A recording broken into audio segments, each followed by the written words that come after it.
If you were gaming back in 2004, there was zero chance you'd not heard of Halo 2. Bungie's second entry in the series was absolutely everywhere, and with good reason. Halo Combat Evolved, which preceded it, was, and still is, one of the greatest games of all time. I've spent a great deal of time writing about Halo 2, and this video is a supercut of that work, a detailed level-by-level analysis of Halo 2's campaign from beginning to end. I hope you have a cracking time watching it, and now let's not waste any more time and dive straight into Halo 2's first level, Cairo Station. First off, I want to quickly talk about this cutscene that was added to the very start of the Anniversary Edition before later being removed. I know it's not included at the start of Halo 2's campaign anymore, but nonetheless, it's terrible. The recontextualizing of the events which follow as the Arbiter recounting what happened in 2 to Locke fell completely flat, and to new players, this addition designed to promote Halo 5 would have made no sense whatsoever. Let's not do anything like it again. He was indeed my enemy. But in time, I named him ally, even friend. The events which forged this bond were comforting. Thankfully, the true start of Halo 2 is marvellous. I'm one of those people who did at times struggle with its campaign from a gameplay perspective, as to me, it feels like a far narrower experience than its predecessor. In terms of narrative, however, it's the complete opposite, with 2's story and the way it's presented being a much more expansive affair than Combat Evolved's could ever hope to be. It was a bold decision by developer Bungie to begin with the introduction of the Arbiter, but it makes sense for 2 reasons. Firstly, there was a chance him being a playable character for half the game was going to ruffle some feathers, and so getting you used to him as early as possible, pushing you to empathise with the character, helps make his emergence as the campaign's co-star a little less jarring. Second, it also opened up an engaging way for Bungie to recount the events of the first game without resorting to a previously on Halo video or similar. Contextually, it makes complete sense for the prophets to be recounting the events of the original game. It's a scene which is absolutely designed first and foremost to get you up to speed, but I must say, it's disguised pretty well. Noble Hierarchs, surely you understand that once the parasite attacked... There will be order in this council. You were right to focus your attention on the Flood. But this demon, this Master Chief... By the time I learned the demon's intent, there was nothing I could do. We then swing over to Cairo Station to catch up with Master Chief. You go through the suit diagnostics check, a process you'll be somewhat familiar with if you've played Combat Evolved, followed by a Half-Life-esque tram ride with Johnson. The cinematics which follow are again excellent. Scenes of the Arbiter at his lowest moment. Drawn quite a crowd. If they came to hear me beg, they will be disappointed. Are you sure?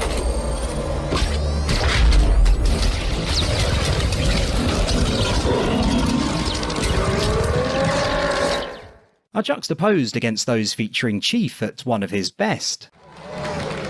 You told me there wouldn't be any cameras. And you told me you were gonna wear something nice. Folks need heroes, Chief, to give them hope. So smile, would you? Well, we still got something to smile about.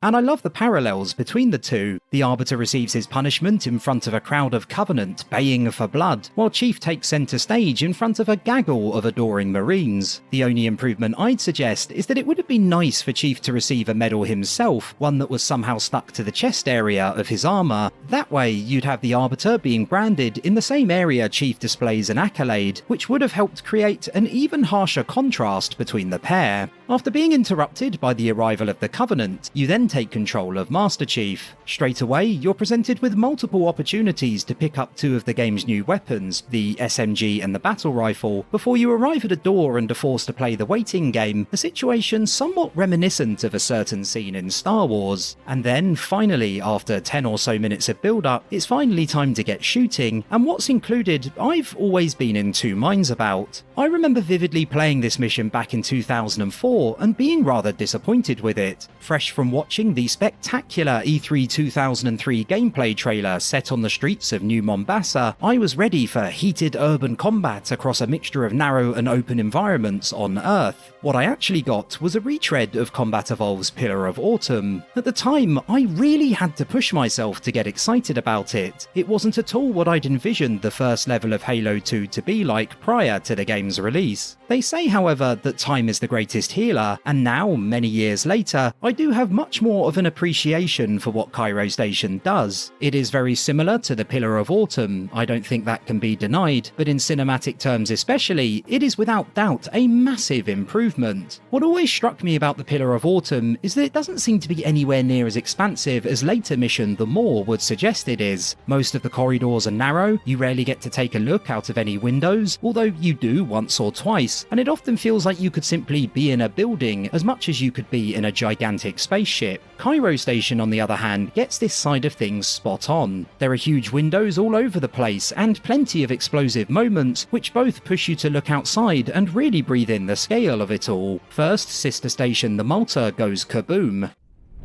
Hey, check it out. The Malta's already driven off its borders. Malta, what is your status? Over. I don't believe it! They're retreating! We won!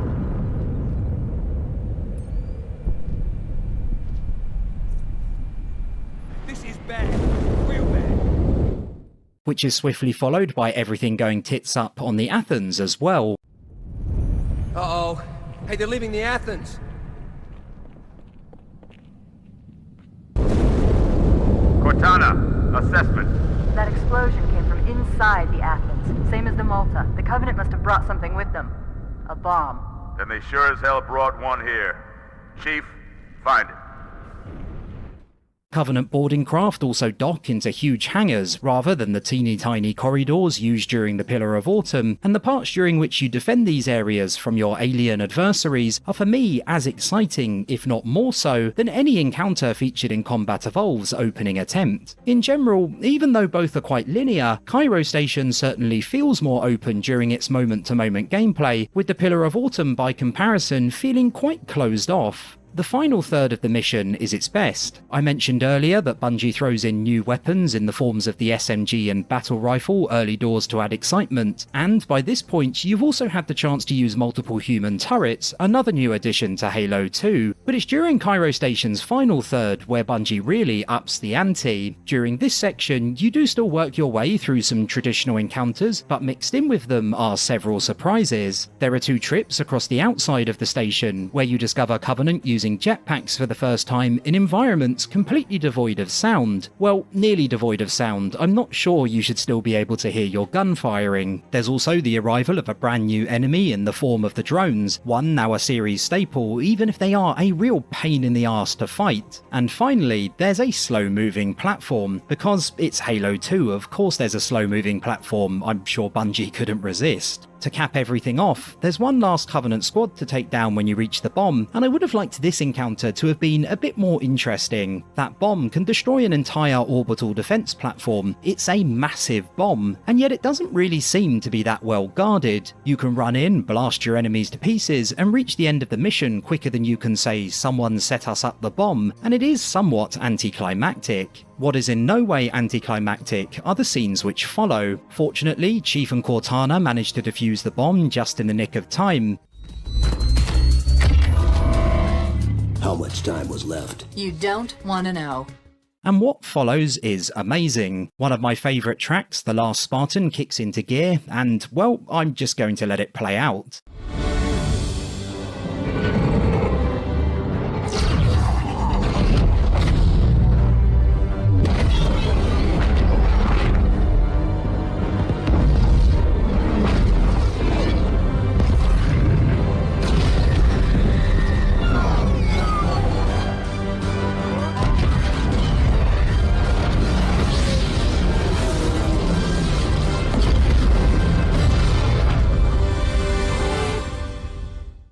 And as the Covenant carrier explodes above Earth, Cairo Station draws to a close.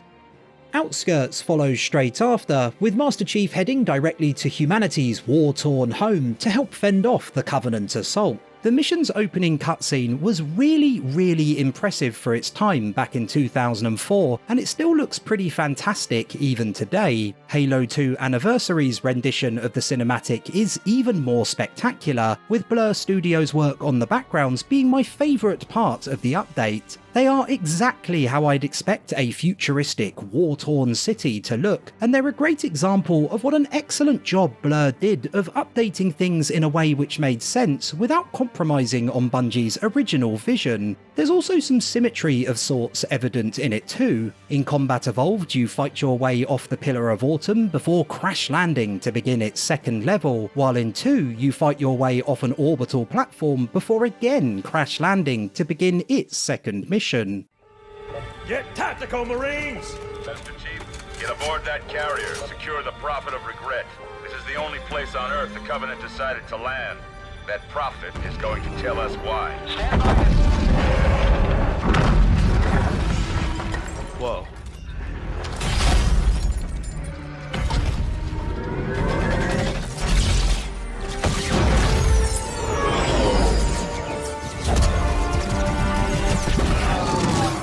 Beginning to explore, you find yourself face to face with the Covenant within seconds, and after clearing out the remaining stragglers around a destroyed building, you just sort of stand around while waiting for more enemies to arrive on the scene. It makes sense contextually. The Covenant would have noticed the Pelican crashing and begun searching the area for survivors, and then deployed reinforcements as it became clear Master Chief was present. However, it's a section I always find quite dull. The area itself is designed well, with multiple levels you can use to your advantage, plenty of open space, and a good selection of weapons for you to choose from. And you're certainly kept busy too, with different groups of Covenant arriving at regular intervals. But it just doesn't have the intensity I'd have expected, considering how high tempo Outskirts' opening cutscene was. Rather than that energy being brought to the start of the level, you instead spend a lot of time twiddling your thumbs waiting for something to happen. I found it especially disappointing when I first played Halo 2, as I suppose I was expecting to jump into a mission similar to the game's E3 2003 trailer, which was frankly outstanding. While I was young and perhaps expected too much, this section was so far removed from what I expected at the time that it did make me a tad nervous for the rest of the game.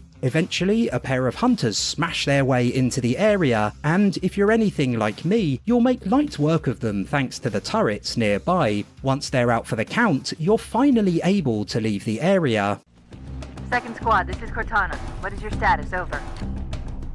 We're operational, ma'am. Barely. Our pilots didn't make it. Find a hole, stay put. We'll come to you.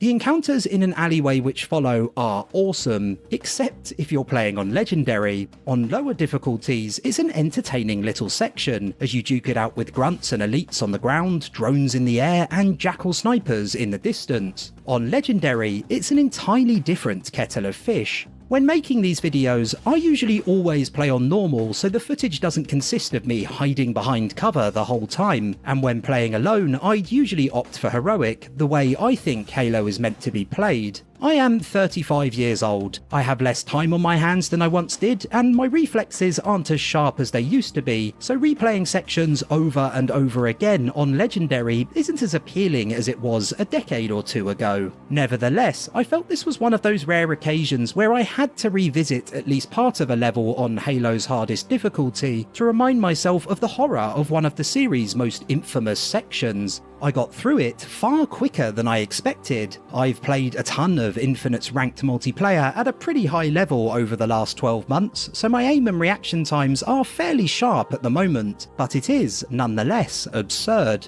Halo 2 has a massive issue with difficulty balancing, and the Jackal snipers are the cherry on the top of a particularly repulsive cake. They will melt you in a single shot, and because you don't know where they are to begin with, that will happen a lot. And then, even when you've killed them and you think you're in the clear, you might then be destroyed by the rest of the enemies in the area, just to add insult to injury. It is balanced horribly, and while I'd not want it to be too much easier than it is at present, having the Jackals take a half second or so longer to spot and kill you would make a world of difference. Again, I think on lower difficulties, the alley is a very entertaining street fight, as you slowly clear each corner while trying to avoid being ambushed, but unless you're a real glutton for punishment, I'd steer clear of it on Legendary if at all possible. Reaching Sergeant Johnson, you'll need to clear out the area in front of the building he's holed up in before heading through a very short and very creepy hallway. It's a slightly random addition considering it comes and goes in little more than the blink of an eye, but it's certainly something different, I suppose. I also suspect it may have been used by Bungie to give the game time to load in the next massive area as well.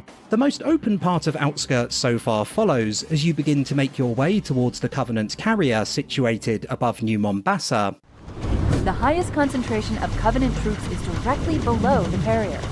I don't think they want you to get on board.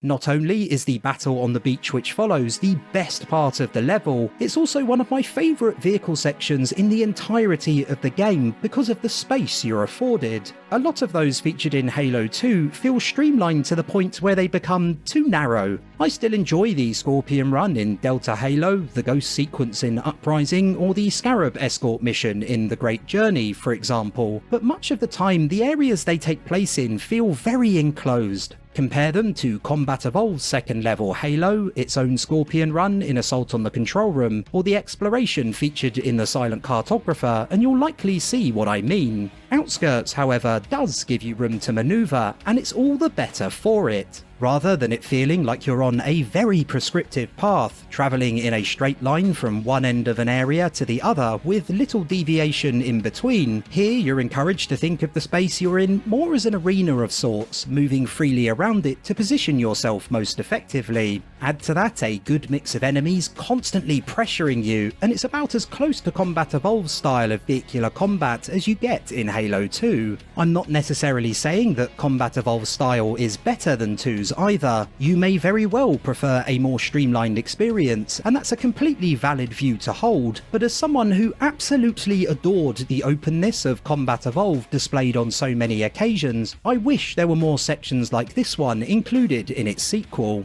All this action also takes place with New Mombasa looming large nearby, and in the background you can clearly see the bridge you need to traverse to get there at the beginning of the next mission, Metropolis. There are many pairs of levels in Halo 2 which seem as if they were probably planned to just be one during development. There's Outskirts and Metropolis, the Arbiter and the Oracle, Delta Halo and Regret, and Sacred Icon and Quarantine Zone. More than half the game, in fact, consists of pairs of levels that were probably meant to be one whole. As I say, Outskirts is clearly one of those two. It doesn't even have its own ending cutscene, although there is one to kick off Metropolis immediately after. If Outskirts and Metropolis were combined and some of the less entertaining sections were cut, I think it would have had the potential to be one of the series' strongest levels. You'd have the opening holdout following the crash, the push through the alley, this open section, either the tunnel which follows or the one in Metropolis after the bridge, but definitely not both, another open part, and finally the Scarab set piece to round things off. It could have been pretty spectacular.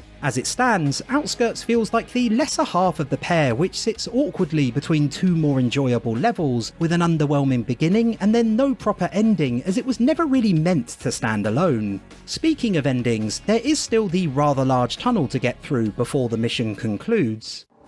I've been analyzing the Covenant tactical chatter. They're surprised, confused. I don't think they expected us to be here. Not you and me. All of us. Humanity on Earth. Odd, I know, but it does help explain why they came here with such a small fleet. Again, this is, surprise surprise, a narrow vehicle section, and I never quite know what to think of it, honestly. Aesthetically, I find it pretty pleasing, with the neon colours of the vehicles and weapons contrasting nicely against the mostly grey surroundings, and the music is great too. Broken Gates is used to great effect, most notably here and towards the beginning of the level when the two hunters appear, hence the name I'd assume. I don't mind the combat either, with there being a good variety of enemy weapons and vehicles to contend with. There are even multiple shadows for you to battle, a Covenant transport vehicle which appears here and nowhere else in the entire trilogy. It even has a brief moment or two where the Scarab makes its presence known, which is also a great idea. Given that Outskirts and Metropolis were probably meant to be one, it gives the Covenant's newly introduced weapon a real sense of consistency, with it popping up at the beginning of the pair and then at various points right up until you finally bring it down. The tunnel does go on far too long though. It's perfect filler that I'd imagine was easy for Bungie to expand upon when they decided that Outskirts should be its own thing, but equally I think it could be half the length it is at present without much being lost. Eventually you'll reach the tunnel's exit, and just as you catch sight of daylight for the first time in a while, Outskirts comes to an end with little fanfare or even a closing scene. Thankfully, it doesn't matter too much, as Metropolis, its second half, begins immediately, opening on scenes of the Scarab which popped up multiple times throughout previous mission Outskirts. Chief catches up with Johnson, and it's worth noting some of his dialogue will actually change depending on what difficulty you've chosen. I won't play all 4 versions, but as an example, here's a line on normal. The Chief is gonna jump in this tank, roll across the bridge, and blow up any inhuman son of a bitch dumb enough to get between him and the Prophet of Regret. Pull yourself together, because you're going with him. And here's that same line on Legendary. Usually the good Lord works in mysterious ways, but not today. This here is 66 tons of straight up HE spewing divine intervention. If God is love, then you can call me Cupid. Difficulty aside, we also cannot forget about him uttering one of the series' most famous lines. Thanks for the tank. He never gets me anything. Oh, I know what the ladies like.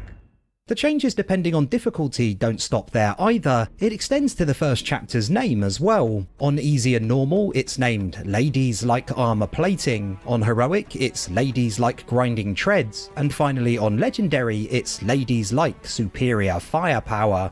The Scorpion run which follows is quite basic in its setup, but is all the more entertaining because of it. Unless you're playing on Legendary, you really don't have to do much more than drive in a straight line, blowing up enemy vehicles which head in your direction at regular intervals, while listening to a fantastic variation of Halo's theme, and sometimes that's all that's needed. There are very few Halo levels which begin immediately with a vehicle section. You can count them on one hand, in fact, which makes Metropolis something of an anomaly. It also makes perfect sense when considering the mission's context. Metropolis and Outskirts before it were likely meant to be a single experience, and prior to hopping in the tank, you would have just spent a good while grinding your way through the tunnel at the end of Outskirts. If the levels weren't separated, you'd finish the tunnel, a fairly tough, narrow experience which forces you to play a tad more defensively, and then head across the bridge in the Scorpion, again a narrow affair, but one which encourages you to go on the offensive. Divided by loading screens and a cinematic, the similarities and differences between them aren't necessarily apparent, but they're definitely there.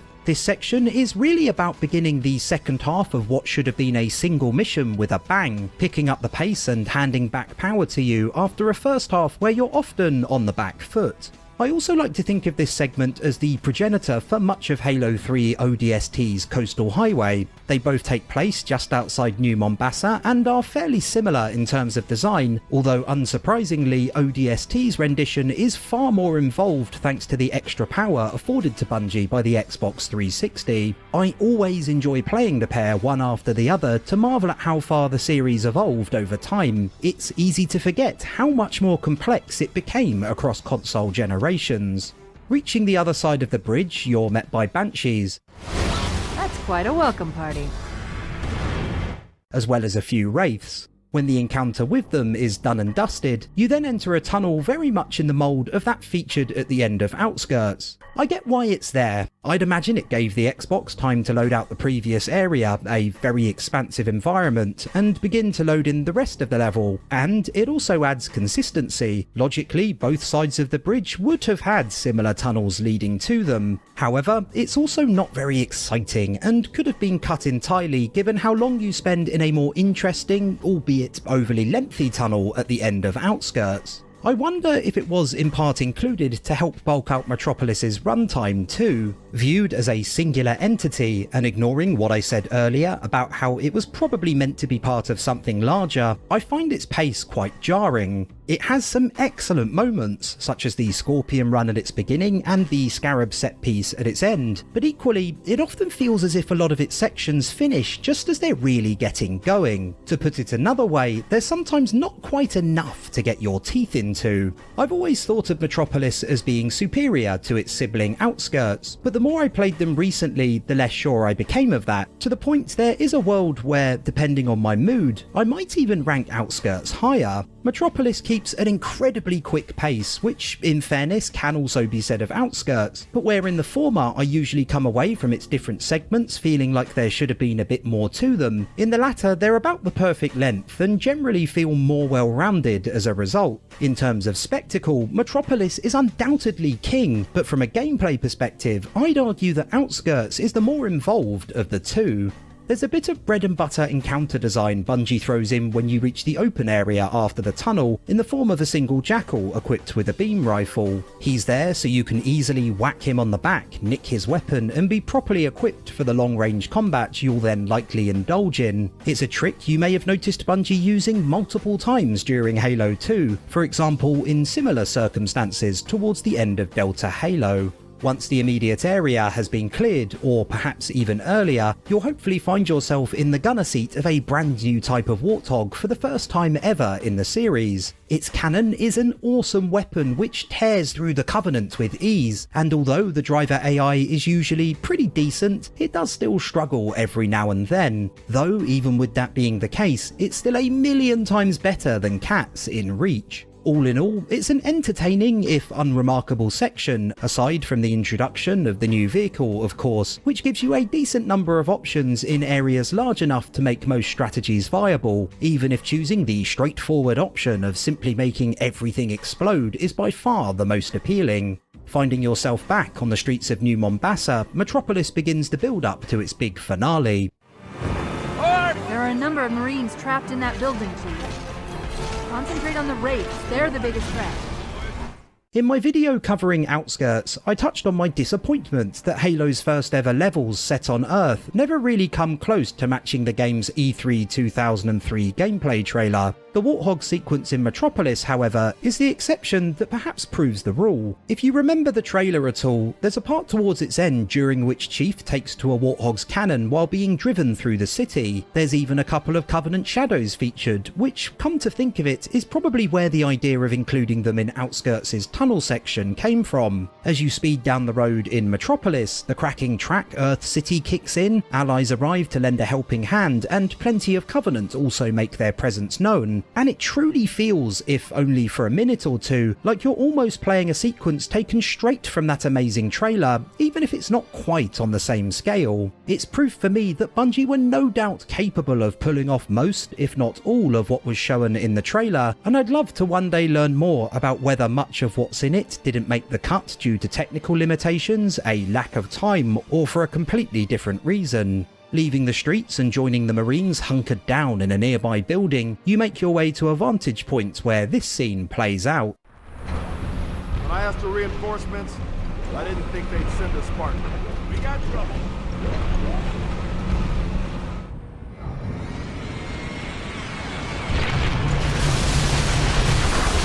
See this look? It's terror!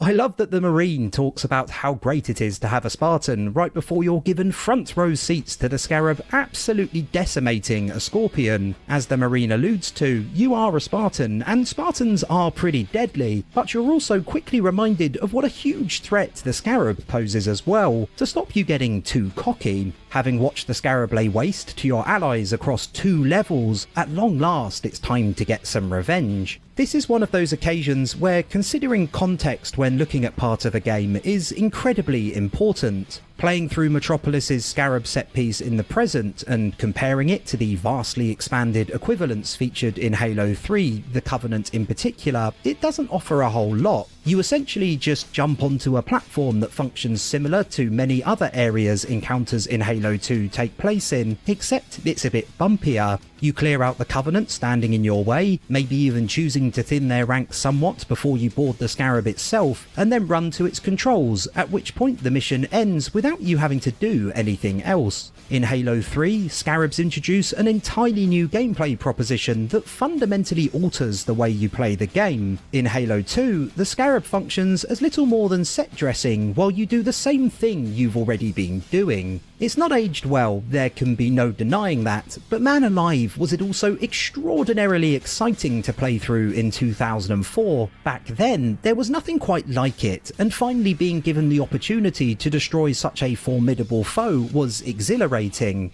And that's why, when it comes to this part of Metropolis, it is one of those you had to be there moments. If you played Halo 2 for the first time in the present, it's not going to stand out as anything overly exciting, but if you played Halo 2 nearly 20 years ago, around the time of its release, you'll remember it as one of the standout parts of the game's campaign. As the Scarab crumbles and Master Chief walks away from the wreckage, a scene which is a personal favourite of mine, Metropolis concludes with Chief and Sergeant Johnson docking with In Amber Clad to join Miranda Keyes in pursuit of the Prophets of Regret. Ma'am, without a destination solution, we are not losing that ship.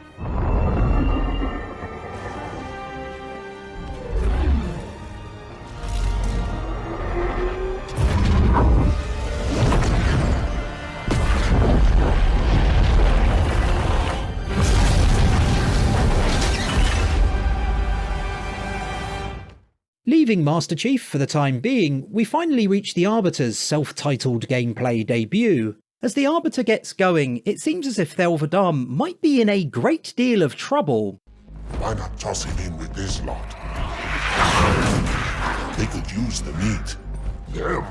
What about us? My belly aches, and his flesh is seared just the way I like it. Quiet! You two whimper-like grunts fresh off the teat. He's not meant for the jails. The hierarchs have something special in mind.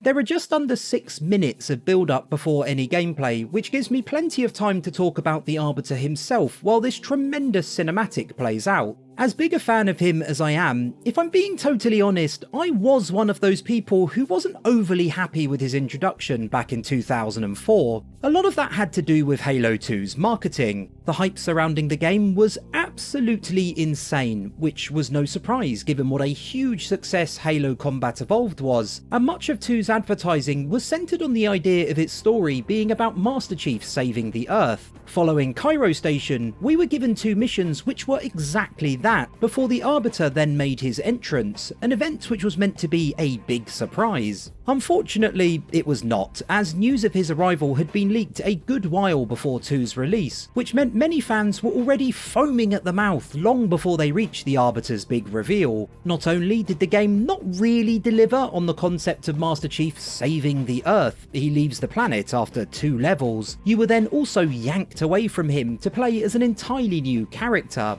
Understandably perhaps, it was a pretty hefty 1-2 punch for a lot of people. Of course, in retrospect, it's easy to see now that the Arbiter is the emotional core of Halo 2. You could even go so far as to label him the game's protagonist, a claim I'd find hard to dispute. Master Chief still plays an important role, don't get me wrong, but he lacks character development. By comparison, the Arbiter's storyline is one of depth, he has an arc, his tale is one of redemption. Deemed a failure at the start of the game, he's forced to reckon with the realization that everything he's fought for has been a lie, even as he tries to redeem himself in the eyes of the Covenant, and by the end of 2, he's become a hero, freed from the shackles of their dogma. It makes for an interesting split between the 2 main characters. The Arbiter's story has far more narrative weight behind it and is generally much more rewarding than that featuring his human counterpart, but gameplay wise, his outings I think leave a lot to be desired compared to those featuring Master Chief. Ultimately, the negative response from many his inclusion garnered wasn't necessarily a quality issue, but rather one of timing. We'd been given a brief sample of what we'd all been waiting for before it was quickly taken away.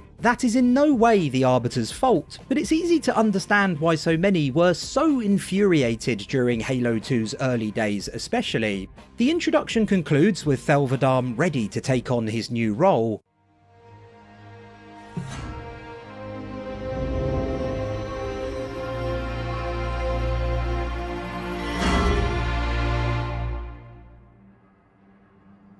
What would you have your Arbiter do? And en route to the Forerunner gas mine the mission takes place within, one of his peers also makes his feelings quite clear. This armor suits you, but it cannot hide that mark. Nothing ever will. You are the Arbiter, the will of the prophets. But these are my elites. Their lives matter to me, yours does not. That makes two of us. Sneaking into the facility alongside Spec Ops elites and grunts, some pretty powerful backup, while taking advantage of the new cloaking mechanic, helps the Arbiter's maiden run immediately stand apart from Master Chief's exploits. You could, of course, turn yourself temporarily invisible in Halo Combat Evolved 2, but that was a one-off novelty every now and then, as opposed to it being a core part of the Arbiter's kit. The amount of mileage you'll get from the mechanic depends on your relationship with Halo 2. Playing the game casually, it's an entertaining enough addition which can be used to reasonable effect every now and then, but Halo 2 is not a game designed with stealth in mind. In this first area, there are a few enemies separated from the rest upon entering, both asleep and patrolling, another on the platform above, and then two more patrolling, and several sleeping in the longer corridor after. Segmenting your approach and slowly moving through each part, you'd think would be a viable strategy, but because stealth is so inconsistent, you'll likely alert your enemies fairly quickly. With practice, it is possible to do a half-decent job, however during a first playthrough, arguably the most important, it is supremely difficult to proceed undetected. Bungie's concept of initially separating Master Chief and the Arbiter's playstyles is an admirable one, although it doesn't always work quite as well as it perhaps could have. Playing Halo 2 on Legendary especially, cloaking does become an invaluable tool for escaping sticky situations, but it's more a get out of jail free card than it is a chance to change the way you play for extended periods. I've already prepared myself for comments about my lack of talent from some, and you know what, they may be right, but I am going to stick to my guns and say that stealth in Halo 2 is more an afterthought than it is a genuine game changer. Reaching the end of the section, you take an elevator down to a nearby hangar. Sentinels, the holy warriors of the sacred rings. Why have they sided with these heretics? The encounter which follows is the Arbiter's best, which isn't saying a whole lot honestly, as it's not anything to shout about. Heretics and Sentinels both need to be dispatched, with multiple waves of enemies arriving before and after you open the hangar doors, so that a Phantom can ferry in more allies. It's a multi-tiered arena with multiple factions battling it out, but beyond that there's little you won't have seen before. The abundance of fuel rod ammunition, as well as the wealth of opportunities to take advantage of both the Carbine and Sentinel Beam, both weapons newly introduced to the series during this mission, at least adds some extra verve to what is otherwise a fairly bog-standard firefight. As much as I wish there was a lot more to say about this level, there really isn't, with it being linear to the nth degree from this point onwards. Upon leaving the hangar, you work your way through lots of corridors filled with lots of heretics and a few sentinels, and that's really all there is to it. Where Bungie often does a great job of managing the flow of more narrow and open environments, here you only get the narrow, which is symptomatic of a lot of Halo 2's level design, particularly where the Arbiter is concerned. The Banshee sequence which rounds out the level offers something different at least. Deal with him, my brothers. I will defend the Oracle. Its truth must not be silenced. Your task is to locate the heretic leader, while also removing weapon emplacements from the area and dogfighting with the numerous Banshees that appear every so often to stop you. It's the second Banshee sequence in the series which is explicitly designed around the vehicle, the first being in 2 betrayals towards the end of Combat Evolved, and it is great fun for a time, giving you plenty of space to get to grips with the new and improved aerial combat, while you pull off a few neat tricks in the process. The issue is that it goes on too long. Towards its beginning, it's an exhilarating affair as you fling your Banshee around while Follow, a track composed by US alt-rock band Incubus, plays in the background. But then it keeps going and going and going until the music stops and longer periods of you not doing a whole lot begin to creep in. The backdrop is absolutely stunning at least, and it's by far and away one of the most visually distinctive you come across during your time with Halo 2. I do have my misgivings about the choice of music as well. I personally don't think it fits with the rest of the soundtrack,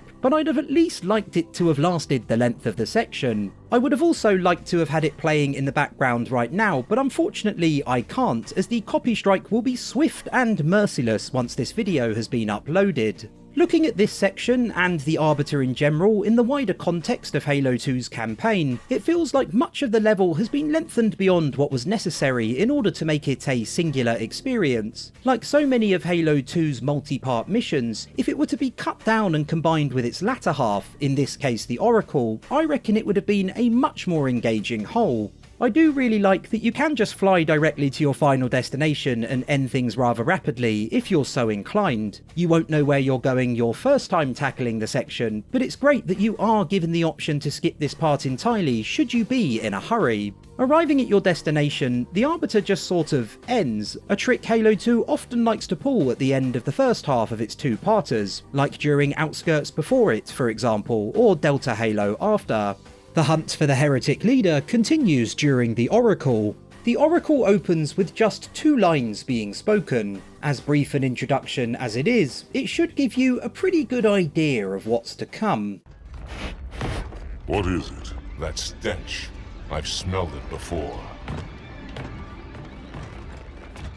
Compared to the masterful way Bungie slowly built tension during the early stages of 343 Guilty Spark, the Flood's first appearance during Halo Combat Evolved, this second time around they waste little time. There are some Flood-like creatures in a containment unit, their biomatter covers the first room and beyond, and you get to watch from above as a group of heretics are overrun in a matter of seconds. There's Speedy, and then there's perhaps 2 Eager, and I'm not sure Bungie treads the line between the two altogether successfully. Remember, during the Arbiter, strangely there was no mention of the Flood whatsoever, and then within 1 or 2 minutes of the Oracle beginning, you suddenly find yourself surrounded by them. The obvious indicators of their presence I like, however, with no proper explanation behind events offered up in-game, story-wise, their arrival out of the blue may well leave you asking the questions, okay, but how and why? Speaking of comparisons to 343 Guilty Spark, you might recall this dialogue immediately before Keyes and his marines find themselves knee-deep in space zombies.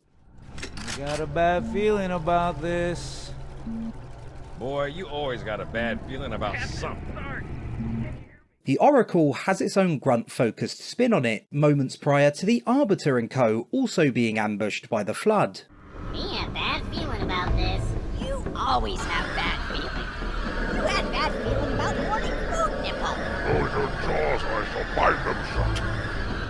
The Heretics leader then appears in front of the Arbiter and team, after which all hell breaks loose. Bungie has set this encounter up very deliberately. In Combat Evolved, Flood would sometimes reanimate themselves, whereas in 2, an infection form enters the deceased's body to achieve the same effect. It's a great idea, as it makes infection forms a more active threat, as opposed to an annoyance that can be ignored entirely or dealt with at the end of an encounter. The room is full of bodies, and infection forms soon arrive to show off their newfound ability, giving you as clear a visual indication of what's changed as you could possibly ask for. You understand straight away that killing them before they can enter a body, or even while they're doing so, will make your life 10 times easier, rather than it being a mechanic you might only half notice during one of the Oracle's various encounters. Game design aside, it's an homage to 343 Guilty Spark that does its job admirably, with the reveal of the Flood's new ability to resurrect troops used well to add an unsettling twist. At the same time, hinting at the Flood's presence during the Arbiter, or spending a teensy bit more time explaining the reason for them showing up, would go a long way towards making them feel like less of a random inclusion.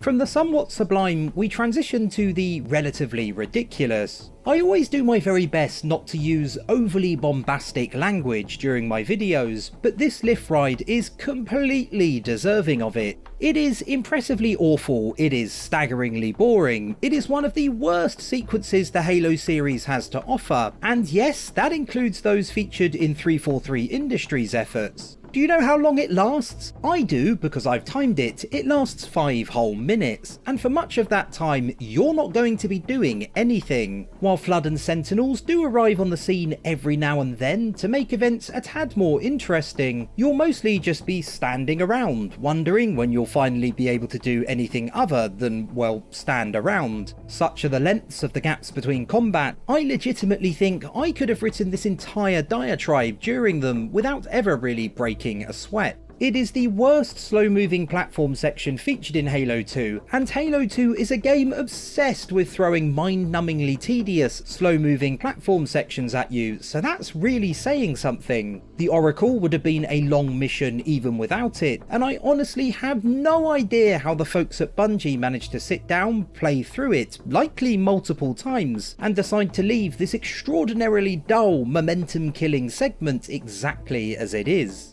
In case the earlier set piece didn't make it abundantly clear, after the elevator ride, you're again reminded that bodies littering environments now pose a real and genuine threat.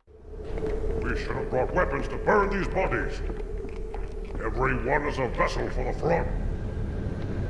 It's here, from the Oracle's middle portion onwards, that you get to the meat of its gameplay. When I ranked Halo 2's missions from worst to best, I placed the Arbiter above the Oracle, and nowadays I think I was incorrect in doing so. The Oracle does have some rougher sections, for example the aforementioned elevator sequence or the pointless Banshee excursion I'll touch on in a bit, but its encounters are more varied and there's a lot more happening in general. The fight against the Heretics and Flood in this multi-tiered room, the battle around the outside of the facility after receiving backup, travelling up and down the ramps in this central area while Flood and Sentinels harass you. These 3 sections alone offer more encounter diversity than the majority of the Arbiter, which often felt like the same few rooms and corridors repeated ad infinitum. All the while, the level's many cinematics help its story unfold at pace, especially as you near the resolution of this particular part of the story. The Oracle is much like many of Halo 2's multi-part missions, receiving far more attention story-wise than that which precedes it. That busyness is a double-edged sword though, and there remains the lingering question of whether the Flood were actually needed at all. Yes, they sometimes make encounters more interesting, but as mentioned earlier, the narrative justification for them being present is flimsy at best. Whenever I think about this part of the story, the Arbiter and the Heretics are what I remember, with an obligatory, oh yeah, and the Flood were there, bolted on at the end. The Arbiter's struggle against the Heretics is an engaging enough story alone, and I don't think it needed to be diluted by an arbitrary Flood appearance, especially one so poorly explained, which ultimately dilutes the initial premise. Also, I highly recommend watching the 2 terminals which can be found across the Arbiter and the Oracle if you haven't already, as they do a brilliant job of further fleshing out the Heretic story. It's easy to simply view them as an antagonist faction included to give the Arbiter a worthy enough adversary, but they're actually quite a bit more intriguing than that. What is arguably the best part of the Oracle comes as the Arbiter's team formulates a plan to bring down the facility to force the Heretics' leader out into the open. Stinking floodmate boxed himself in tight. We'll never break through this. Then we shall force him out. How? The cable.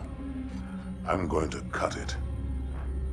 Cutting the cables themselves isn't the trickiest of set pieces, nor is it the most glamorous. All you really have to do is move between the 3 you have to destroy in quick succession while doing enough to keep any pesky enemies at bay. The effect your actions have on the environment is what adds extra spice to proceedings. The ground beneath your feet begins to shake, the sound of rushing wind overpowers all else, and through the huge windows of sorts you can see the facility begin to freefall. It's now time to finish the job you first came here for, but just as you begin to think the plan has worked and the Heretic leader has nowhere else to run, he hops in a Banshee and escapes by the skin of his teeth.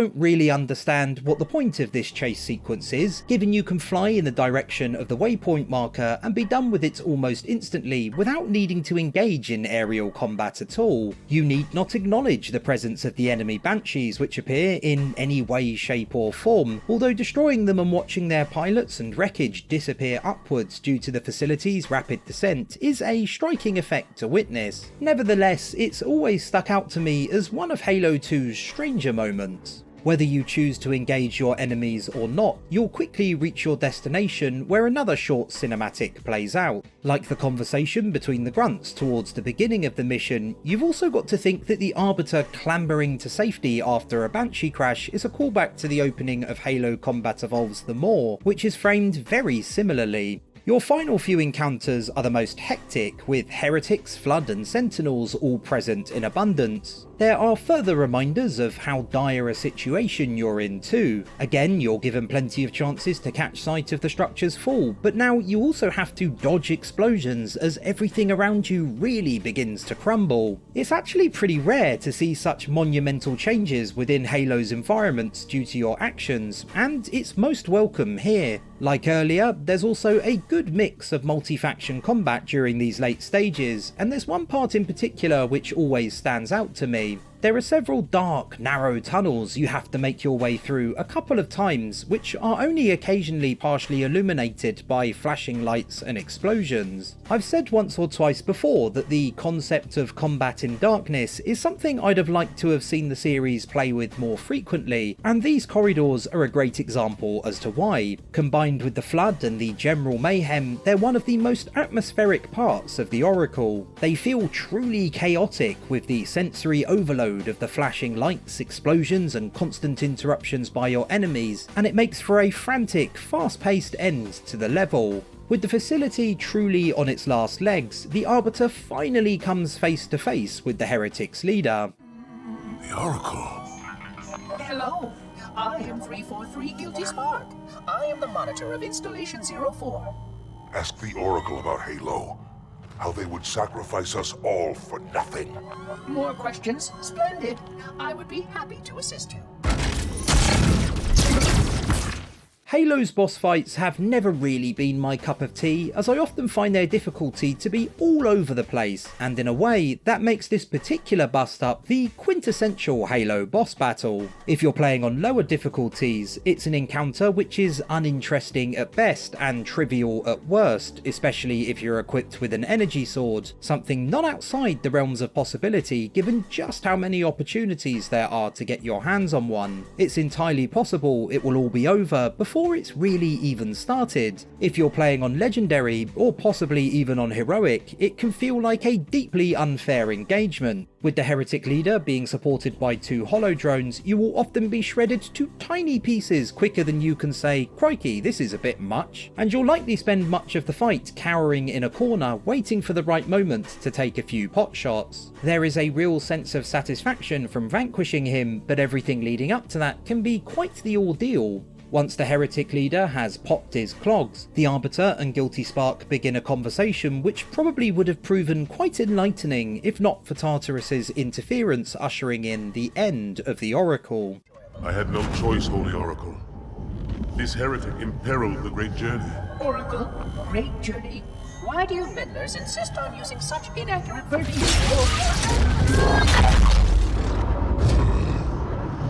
That is the Oracle. So it is. Come, we are leaving this system.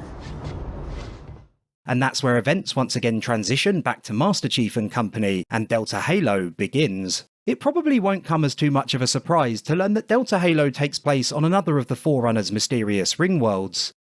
Cortana, what exactly am I looking at? That is another Halo. Say what?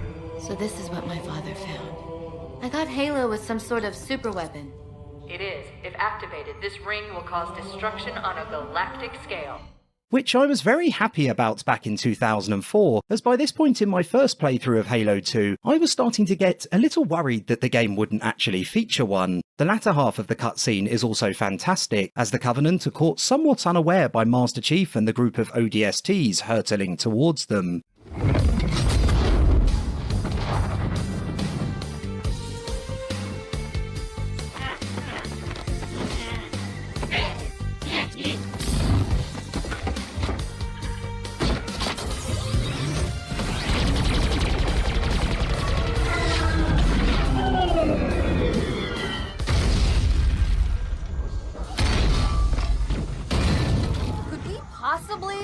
Any more noise? I guess so. And there's also a fun little Easter egg here that it's very easy to miss. Now, I'm using the anniversary cutscenes for this video as I adore them, but it's one that was first included in the original version of the game, so we'll start looking at it there. If you pay attention to the grunt featured in this scene, he'll actually have a different toy in his hands depending on the difficulty level chosen. On easy, he's playing with a stick and the dirt. On normal, he has plasma grenades. On heroic, it's fire. And finally, on legendary, he has Master Chief and grunt dolls. This also carries over to the anniversary edition, where the Jackal taunts the grunt with a number of different dolls. On easy, he's holding the Didact. On normal, it's the Librarian. On heroic, it's Master Chief. And last but not least, on legendary, it's Rampant Cortana. It's an inclusion of little consequence, but nevertheless, I rather enjoy it. Moving away from toys and onto the action at hand, one of the things I find most striking about this mission is how different an introduction it is to a Halo compared to that found in Combat Evolved. Your first visit to Installation 04 in that game was a much more measured affair. You spent your first few minutes on the ring fighting only handfuls of Covenant while exploring enormous areas, whereas the beginning of your time on Installation 05 is a pulse-pounding affair. You fight your way up to a stone structure at the top of the area, a clear visual indicator of where you're meant to head next in a fairly congested area before more Covenant are ferried in for you to fend off. I really like it. The temptation for Bungie, I'd guess, would have been to attempt to emulate the opening of Halo and again instill a sense of wonder in you, but because this mission takes place quite a way into Halo 2's campaign, I don't think that would have been the correct approach. You're familiar with what the installations look like, and you've already spent an entire game exploring one previously, and so a much faster paced start I think helps differentiate Delta Halo from its predecessor and fits well within the context of the campaign as a whole. After clearing out the area alongside your ODST buddies, a Warthog is dropped in and you continue to traverse the ring. I do find the inclusion of the Warthog here to be a rather strange decision given the makeup of the next area. You're tasked with clearing out a fairly large group of Covenant from a nearby structure so that you can activate a bridge and cross a gorge, on the other side of which are two Wraiths. The gameplay included here isn't the issue in and of itself. Clearing out the building and destroying a number of vehicles is a lot of fun, but to me, I can't help but feel like there could have been one or two more short areas to drive across in the Warthog before reaching the area housing the bridge. For one thing, it would have helped further drive home the scale of the ring for those who may have forgotten just how gargantuan they are, and it also would have made the Warthog itself a more useful addition, although to be fair, you can use it in the next area even if it's not particularly encouraged, and Cortana will make a comment if you choose to use it or anything other than the tank. You don't want the tank. Okay, I guess we'll leave it for the others.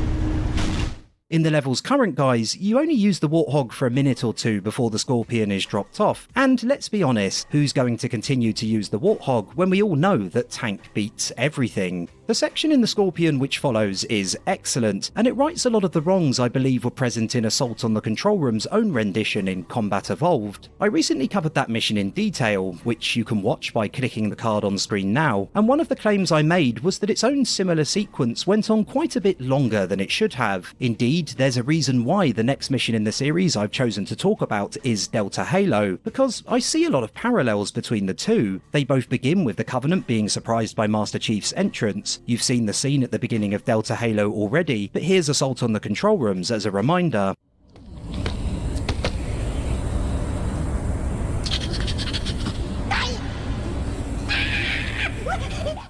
They both also feature extended sections during which you take control of a Scorpion, and continually introduce new allies for you to fight alongside, giving them both a more epic feel. But where Assault on the Control Room I think did a fairly lackluster job in terms of pacing, with the level often featuring long stretches of doing the same things over and over again, Delta Halo gets it just right. It opens with a couple of areas focused more on traditional gunplay, with a little vehicular combat mixed in, before you find yourself in the tank. The next few areas are then very well designed in that their layouts vary in size but remain somewhat narrow, and they introduce most of the enemies you'll encounter directly ahead of you at fairly close range, which means you never end up sitting in the middle of a huge open area blasting things from a distance until your path is clear and you're safe to move forward. You engage in much tighter skirmishes than those which were often found in Assault on the Control Room, and you're constantly encouraged to keep moving forwards by the level design, and that means that by the end of this part of Delta Halo, you're left wanting more rather than feeling fatigued. It's a good thing that's the case too, as there's still some ways to go before you reach your destination. More allies are introduced, on this occasion showing off their frankly incredible human pyramid skills, and you're able to cater your loadout to pretty much whatever you'd like thanks to the weapons which are dropped in at the same time. Another on-foot section follows. It begins with one or two fairly standard encounters, and I want to use these moments to mention again how well Delta Halo is paced. When you look at the mission as a whole, it doesn't seem like an overly long or complex one, but that really works in its favour. There's no fat here, no unnecessary fluff traversing huge areas which slows proceedings down too much. Halo games do 100% need to include a few parts like that. Sometimes those larger open sections can be the best of the bunch and do a great job building atmosphere, but this mission's focus errs more towards the action side of things, and Bungie executes on it perfectly. There are never more than a few seconds in between each new encounter, and every section is different from the last. Bungie transitions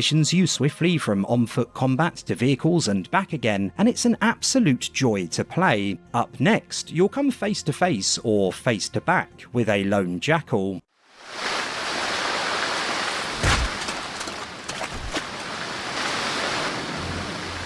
You always bring me to such nice places.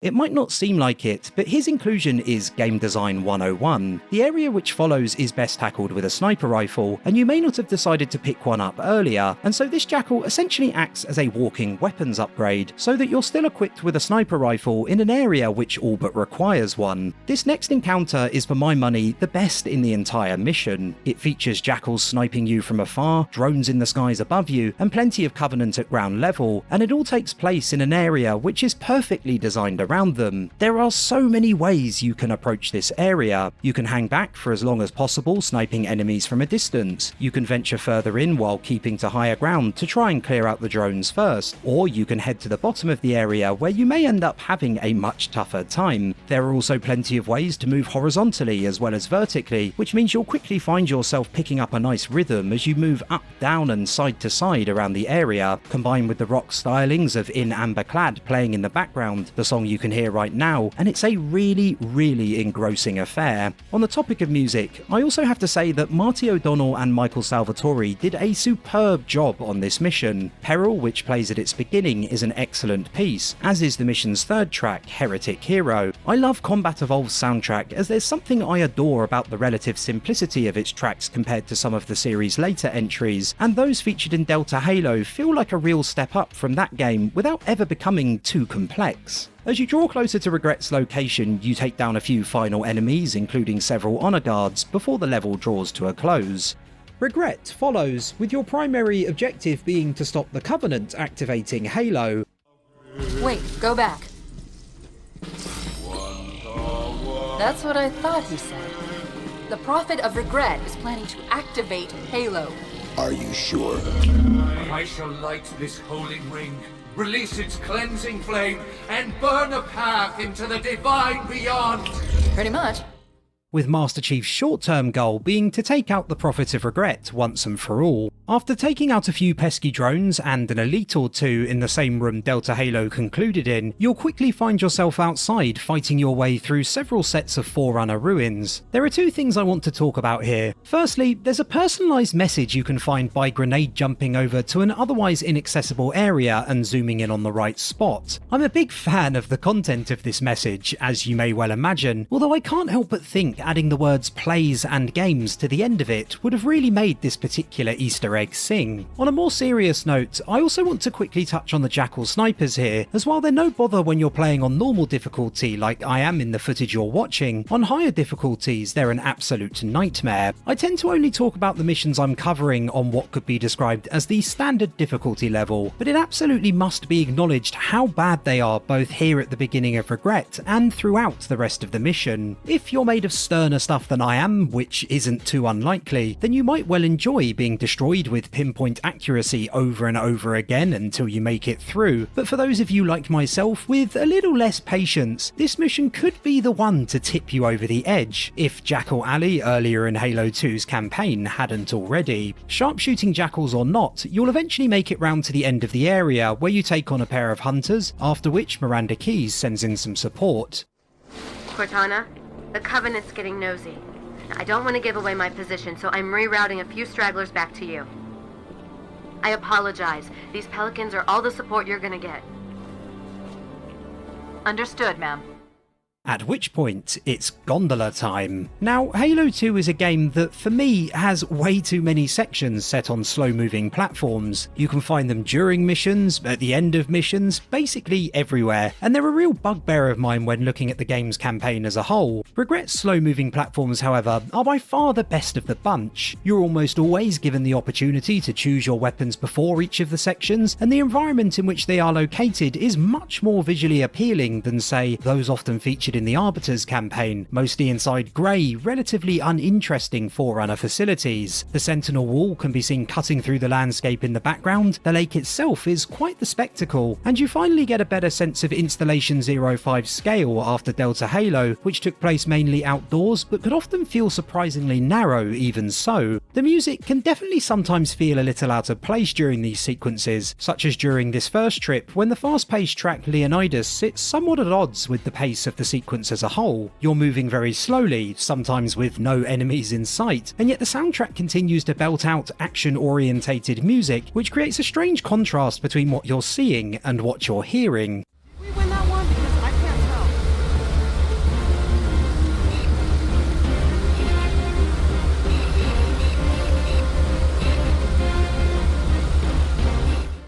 Hopping off the gondola into a more stationary area, you clear out another room teeming with Covenant before it's time to take a very different form of transportation. Ah, now I see. There's a submerged section that connects these towers to the outlying structures. Looks like we're going down. Unless you'd prefer to swim. And here, Bungie really begins to lay on the exposition, which is one of this mission's real strengths. I've intercepted a secure transmission from Regret's carrier to something called High Charity. It seems to be a formal apology to the prophets of truth and mercy. Apparently, Regret jumped the gun when he attacked Earth. He's asking the other prophets to forgive his premature arrival, arguing that no human presence was foretold. That explains why there were so few ships in his fleet. But it's odd a prophet would have such bad intel about his enemy's homeworld.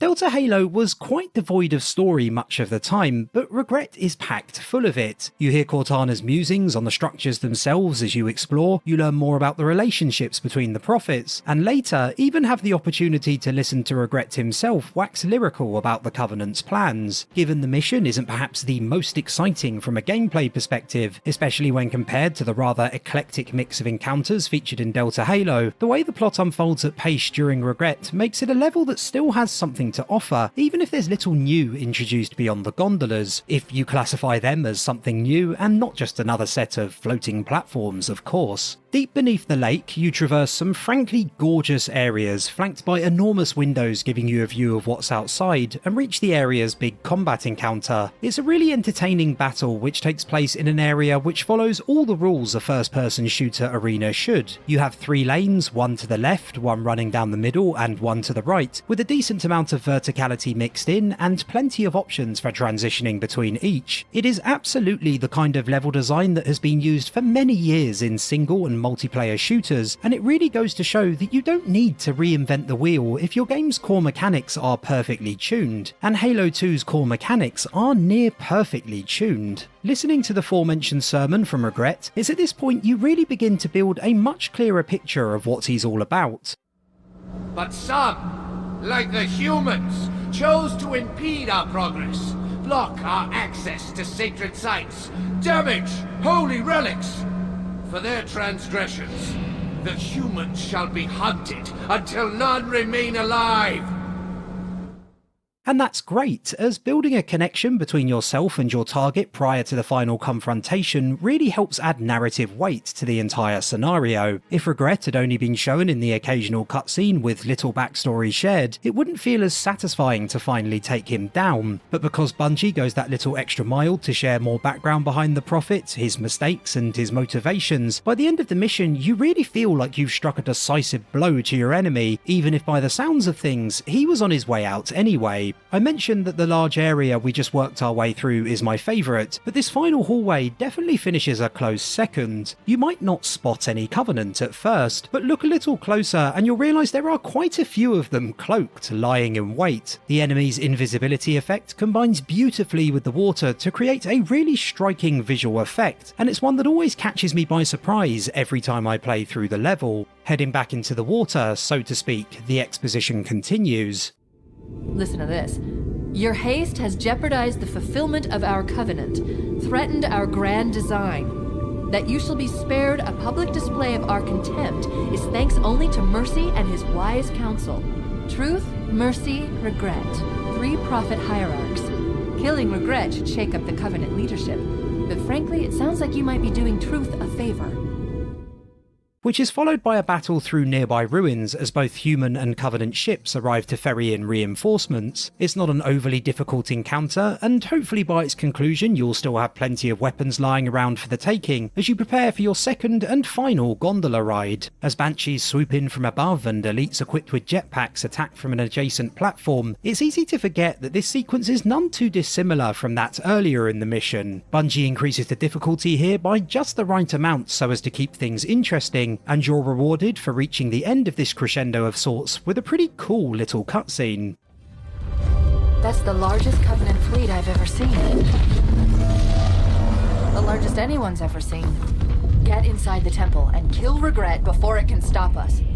And you're also able to catch a glimpse of the already mentioned High Charity in the skies directly above you, a very impressive sight indeed. It's unfortunate then that the battles leading up to Regret are more exciting than the battle with Regret himself. The Honor Guards are great fun to go toe to toe with, especially in situations such as this one where they're flanked by plenty of other aggressors, but Regret himself poses little challenge. Granted, he does have weapons, and if you're not really paying attention he might just manage to nobble you, but all you really need to do is move around the edge of the area, hop down to where he's located and serve him up a knuckle sandwich or two, and your work is done. I do however like how feeble Regret is. Throughout Halo 2 the Prophets are depicted as the driving force behind everything the Covenant does, and yet when it all comes down to it, they're actually rather pathetic. The Covenant is a mighty force, capable of pushing humanity to the brink of extinction, however its figureheads are anything but. It's a dichotomy by no means exclusive to this fictional alien race. In fact, it's one present just as much in human history, and it makes the Covenant a far more interesting adversary than I think they would have otherwise been.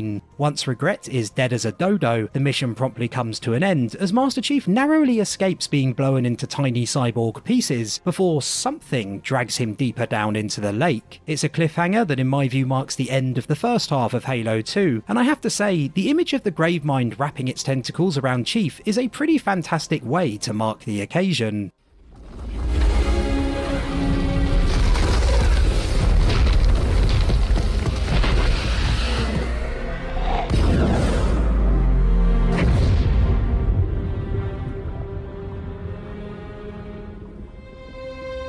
This is not your grave,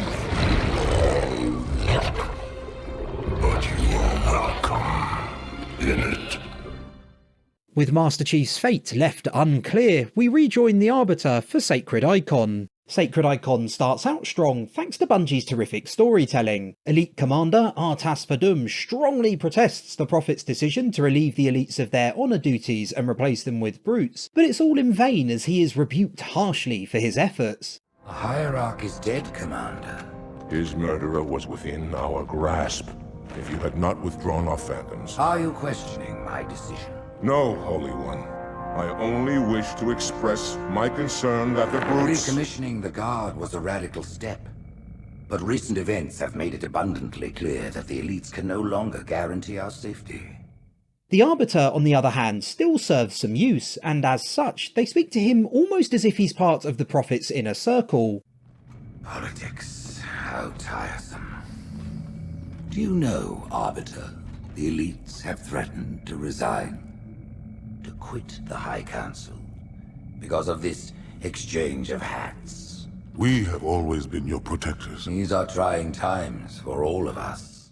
It's a great demonstration of how expertly the Covenant's leaders are able to change tack at a moment's notice to manipulate those they need something from, and indeed those that they don't. The Arbiter is then given his next task to retrieve an activation index, also known as a sacred icon, hence the mission's name, which is needed to activate the newly discovered Delta Halo. If it's an objective that feels familiar, that's because it is. During Halo Combat Evolved, you also had to secure an activation index under false pretenses. Bungie plays with the idea of similar but different constantly during Halo 2. Master Chief and the Arbiter are in their own ways both responsible for the destruction of Installation 04, the former for making it happen and the latter for failing to prevent it from happening, with Chief being praised and the Arbiter being punished as a result. Here, the Arbiter is sent to search for the index for religious reasons, while in Halo, Master Chief's approach was a pragmatic one. He did what he did to halt the spread of the Flood. And there are plenty more besides. Bungie drawing so many comparisons between the two makes understanding and empathising with the Arbiter easier than it would be otherwise, as his story is for all intents and purposes similar but different. A Bungie staple throughout the Halo series is their attention to geography and their desire to imbue worlds with scale that makes sense, and this is evident immediately from the off during Sacred Icon. You can catch sight of the Sentinel Wall you have to fight your way through, the lands beyond it traversed during following level Quarantine Zone, as well as the library itself, your final destination. The Phantom depicted also flies backwards during the Anniversary Edition cinematic for just that one short scene. It only lasts 3 or 4 seconds though, so I'd wager the majority won't even realise. There's more landmarks to spot when you take control of the Arbiter as well. If you turn around, you can see the lakes where earlier Master Chief had assassinated the Prophet of Regret, while in the sky above looms High Charity, which you'll also explore as Chief. Expectation is, of course, that Halo 2's protagonists will soon meet, and these glimpses of the wider landscape and their proximity to each other subtly hints that will happen sooner rather than later. For the observant, there is some very mild environmental storytelling during these opening minutes. Dead Sentinels and Covenant litter the area, and constructors mill about attempting to repair any damage the facility has sustained. There's also a grunt cowering in the corner, surrounded by what looks like Flood biomatter, hinting at what's to come. I wouldn't exactly describe it as the most thrilling example in the series, but it does set the tone, I suppose. These vents are fun. As you jump in and begin your fall, unsettling music briefly swells to make it feel like you're descending into a situation not altogether pleasant, one you are now unable to escape. Then you arrive at another floor, and there's absolutely no follow-up, save a dead grunt and a piston you have to activate to continue on. Vents are good, pistons are bad. I find it rather irritating to have to keep faffing around with them, and they're just another of the mission's repetitive aspects, along with its aesthetic, architecture, enemies and combat. Most of it, honestly. A small corridor or two is used to introduce you to the concept of respawning Sentinels, while there's little else to distract. You can kill as many as you want, but unless you destroy the source they'll keep coming, with audio cues guiding you to where they are being manufactured. There are multiple encounters further forward, during which you have to deal with a seemingly endless stream of Sentinels while also being harassed by hordes of Flood, and not knowing why they keep coming or how to stop it happening would be extraordinarily frustrating. Here then, you're presented with a learning opportunity, so you don't end up getting too overwhelmed later on. As you continue to deal with the Sentinels across the 2 larger rooms which followed, you're joined, albeit temporarily, by a few Jackals for the first and only time not only in Halo 2, but in the entire series. Considering how uninspired a lot of what happens around them is, it's difficult to get particularly excited, which is a real shame. Working in tandem with them, using them almost as mobile cover when they have their shields up, would have made for some unique gameplay. This grunt is clearly even less enamoured with their presence than I am. Arbiter, our savior! Stupid jackal, say thank you. Covenant allies in tow, you meet the first of Sacred Icon's Sentinel Enforcers after, an enemy type I think of as recurring mini-bosses. There's a nice touch right off the bat with a carbine placed deliberately ahead of you when entering the room, so no matter what weapons you're carrying or how much ammo they have remaining, you always have the option to begin the fight with something capable of damaging your giant robo-adversary from range. If you choose to fight it, it's an entertaining enough challenge, as it's one of the few enemies most effectively tackled from behind, like Hunters. You can choose to ignore it entirely too. If you run rings around the Enforcer while deactivating all 4 plug locks and then power down the containment shield, it will have a bit of a melty and explode without you ever needing to fire a single shot. Next up, a slow-moving platform you're forced to sit on while the shield you've deactivated retracts overhead, an admittedly gorgeous visual. Like every other time slow-moving platforms rear their ugly heads during Halo 2, however, this one adds nothing much to what has already been a dull, glacially paced affair. Sure, it also gives you a better view of the vast structure you spend your time in, and it does get more action-packed towards the back end of the ride as enemies start to appear, but there is a good 35 seconds prior during which you basically just stand still and look around a bit, which isn't at all ideal. It does allow time for the Arbiter and Tartarus's uneasy working relationship to continue being built out.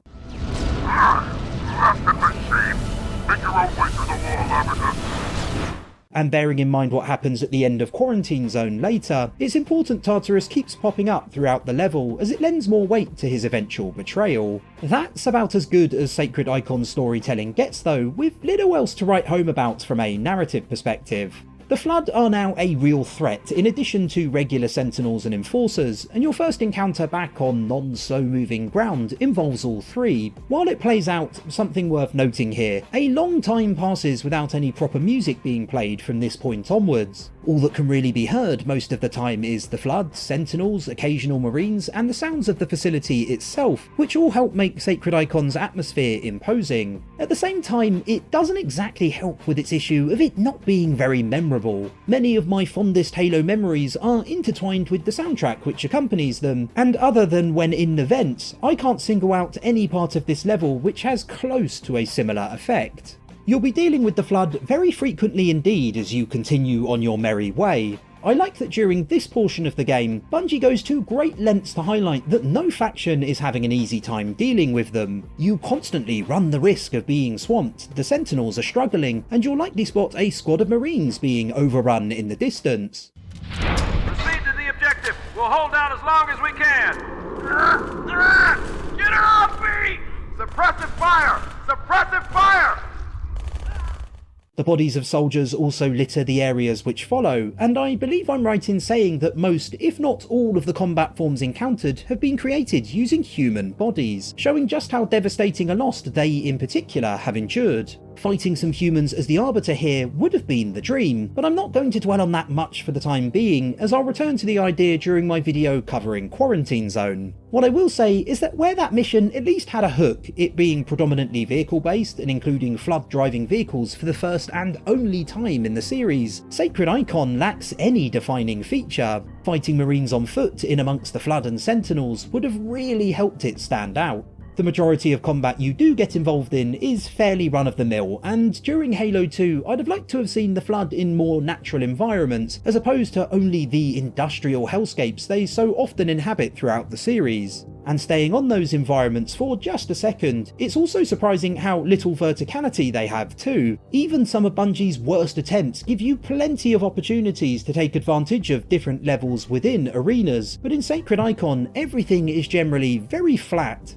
It's all a bit lazy. Is it as deeply lacking in variety as, say, Halo Combat Evolves the Library or Halo 3's Cortana, the worst missions in their respective games? No, it's definitely not, as the multiple factions involved do help keep things varied. But where the Library and Cortana oftentimes felt annoying, Sacred Icon feels uninspired, and that's arguably worse. If the Flood had not been unnecessarily introduced during earlier Mission the Oracle, it would have a niche to call its own, but because you've already encountered them in fairly similar circumstances, events feel like a repeat of sorts. After a few more skirmishes, things open up a little more with another Enforcer, Sentinels and Flood all thrown into one encounter, which I actually really like, as it's a natural progression from those earlier. Over the course of one level, combat develops from you fighting a single Enforcer in a large room while using distractions, or skipping it entirely if you know how, to fighting an Enforcer and Sentinels while also having to deal with the Flood. Then you have to repeat that, except the Enforcer keeps its distance, making it significantly harder to manage in amongst everything else. Fighting smaller enemies generally engaged at short range at the same time as a massive enemy that can only be engaged at long range makes for an entertaining mix. During its latter stages, Sacred Icon threatens to do something interesting, with new areas introduced which have been flood infested for a longer period, where it's difficult to see through the thick green smog enveloping you. The panicked cries of Marines ring out in the background too, further adding to the tension. Negative, ma'am. They are not Covenant. Cover that doorway!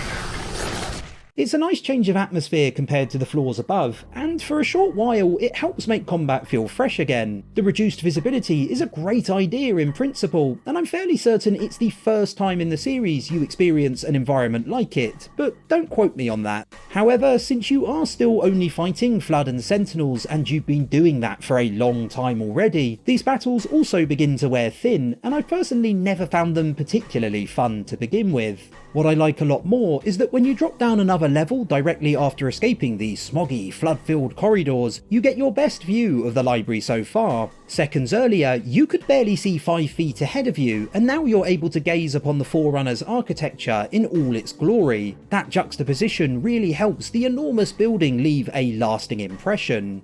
There is a second scary vent you have to drop down as well. After falling while frightening music played but discovering nothing of note at the bottom near Sacred Icon's beginning, you'll likely expect the same again. Instead, this time there is a whole lot of conflict waiting for you, with the music continuing on into the encounter itself. Given there's only a single, less action-packed vent, claiming Bungie has conditioned you to expect nothing this time is perhaps a step too far, but the rug is definitely pulled out from under you regardless. After a trip down Sacred Icon's third and final vent, there's one last section out on the installation's tundra to get through. As it begins, you can watch a Sentinel manufacturing facility being blasted out of the sky, and you'll soon have to navigate its wreckage around Quarantine Zone's midpoint. It's another excellent example of Bungie's commitment to environmental consistency. Bungie also continues the Halo tradition of empowering you at the end of Flood-heavy missions by giving you some backup. It happens at the end of 343 Guilty Spark in Combat Evolved twice, once with Marines and soon after again with Sentinels. It happens in Halo 3's Floodgate with the arrival of a squad of elites, and a second time a few missions later when the Arbiter turns up at the end of Cortana. It happens in Sacred Icon with its own squad of elites lending a hand. Even Quarantine Zone immediately after features it too, with more elites joining the Arbiter for the umpteenth ride on a slow-moving platform. They serve as a morale boost at the end of what are always draining sections. The Flood isn't necessarily the hardest enemy to take down, but their repetitive nature can become exhausting after prolonged periods spent fighting them, and moments like these let you cut loose, taking some of the edge off, especially with Artas and company backing you up as you hold off a few final waves of Flood. One thing I will say is that I absolutely love the screaming sound as they make their presence known. I always find it incredibly unsettling. Arbiter, what are you doing here? Let's hold this camp until reinforcements. Then, once all these screaming monsters have been cleared, like so many of Halo 2's multi-part levels, Sacred Icon abruptly ends with zero fanfare whatsoever. The Arbiter's story continues with Quarantine Zone and a much-needed cinematic which breaks up the action, during which the disfigured elite, affectionately nicknamed Halfjaw, delivers a rousing monologue. We shall cut into the heart of this infestation, retrieve the Icon, and burn any flood that stand in our way. The parasite is not to be trifled with. I hope you know what you're doing.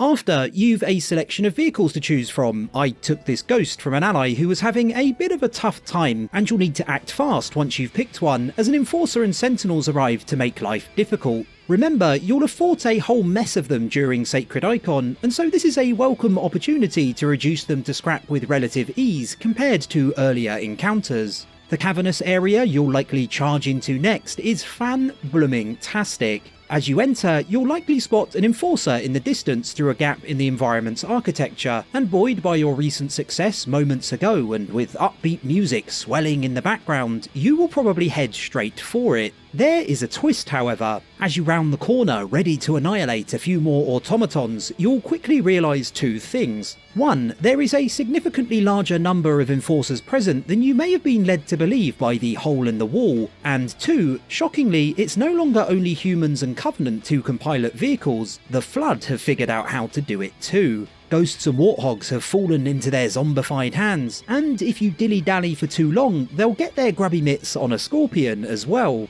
The battle is a fierce, fast-paced engagement to begin with, but the Scorpion's presence adds some much appreciated extra urgency and sets up a risk-reward scenario. You can, of course, make a beeline straight for it. There are a lot of enemies between you and the shiny prize that is the mechanised instrument of death, but if you're able to avoid being pulverised and hop inside, you'll be nigh unstoppable after. You might instead opt to slowly clear the area so that most of your enemies remain directly ahead of you, thus making the fight a more manageable one. The problem is that means the Flood will get to the tank first, and I shouldn't have to explain why that presents a very big problem indeed. It's terrific encounter design. Bungie tricks you into thinking the skirmish will be business as usual, but then presents you with a completely different kettle of fish seconds later. Still reeling from the initial shock of the Flood being able to pilot vehicles and the huge number of enemies you're faced with, you then also have to make a tough decision with only a split second to decide.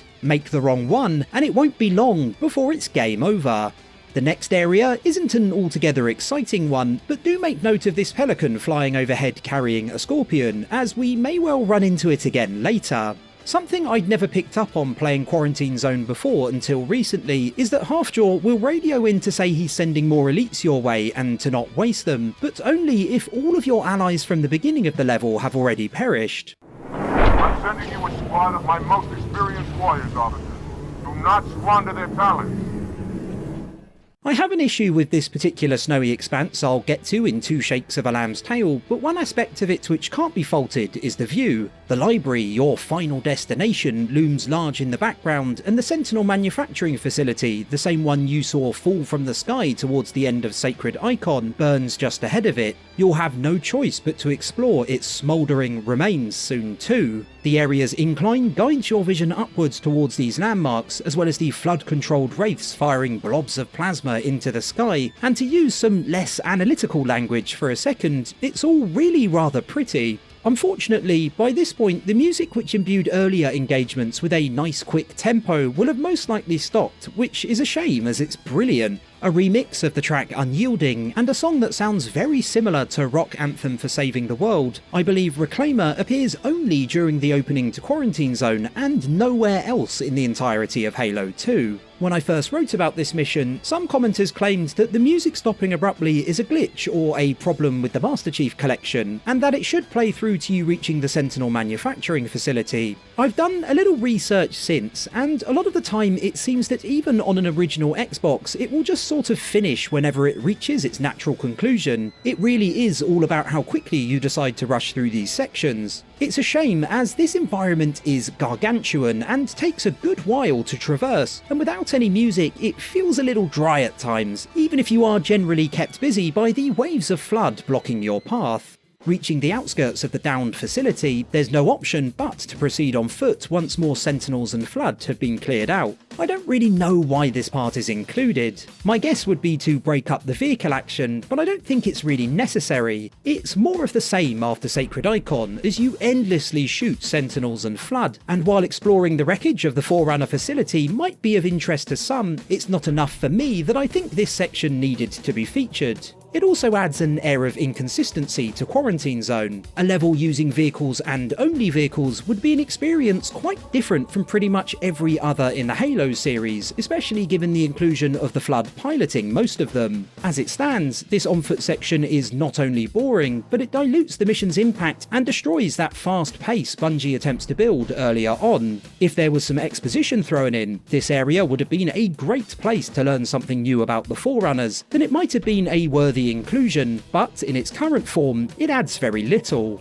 Again, once out of the facility, Quarantine Zone transitions to vehicle-based battles, and it's all the better for it. There are more Flood in Warthogs, Ghosts and Wraiths, and Halfjaw and company will drop in to assist you as enforcers rain down death from above. Like Sacred Icon before it though, I can't help but feel like these last couple of areas would have benefited from a human presence. By this point across Quarantine Zone and Sacred Icon before it, you fought Flood and Sentinels on foot, and you fought Flood and Sentinels in vehicles, so now I think would be the perfect time to chuck the UNSC into the mix. Proceedings are beginning to drag a tad by this point, and theirs is an introduction that would give the mission a much needed kick up the backside. Honestly, Bungie could have shaken things up even more, and perhaps they would have done should Halo 2 have not ended up being such a rushed release. My biggest problem with Sacred Icon and Quarantine Zone is that they are two parts of Halo that often combine so brilliantly, but here Bungie doesn't do close to as much as they could with them. Rather than the pair being haphazardly connected using a cinematic, they could have been woven together so much more thoughtfully. In my mind, what these two levels had the potential to be was a much darker, more unsettling version of Halo Combat Evolved's Assault on the Control Room. Instead of featuring indoor encounters entirely free of vehicles in Sacred Icon, and then separately mostly outdoor sections featuring predominantly vehicles in Quarantine Zone, you could move between the two much more frequently. At first you'd battle Flood and Sentinels, and events would seem fairly run-of-the-mill, but then Flood vehicle sections would be introduced to give the mission its unique selling point. It would then regularly alternate between the two, much like Assault on the Control Room does, and it would give Bungie the added opportunity to be able to right some of the wrongs of their previous attempt in Combat Evolved, shortening the runtime and removing some of the repetition.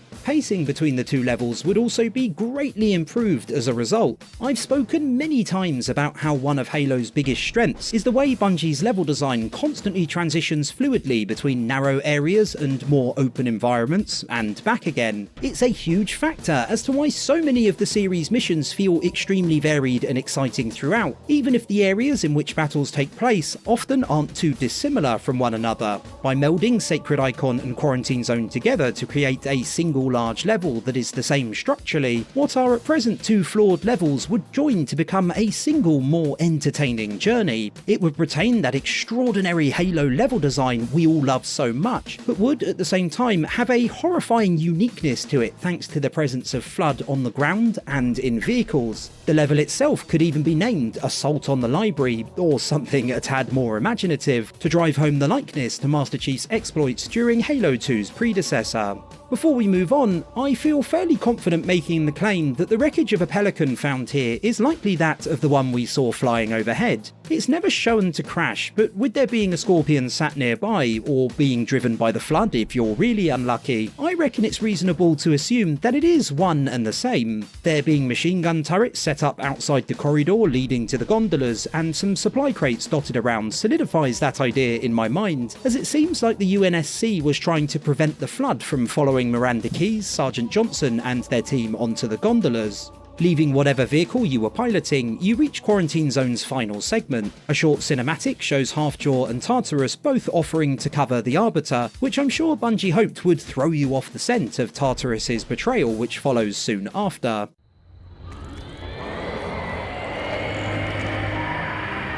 On your way, Arbiter. I'll deal with these beasts.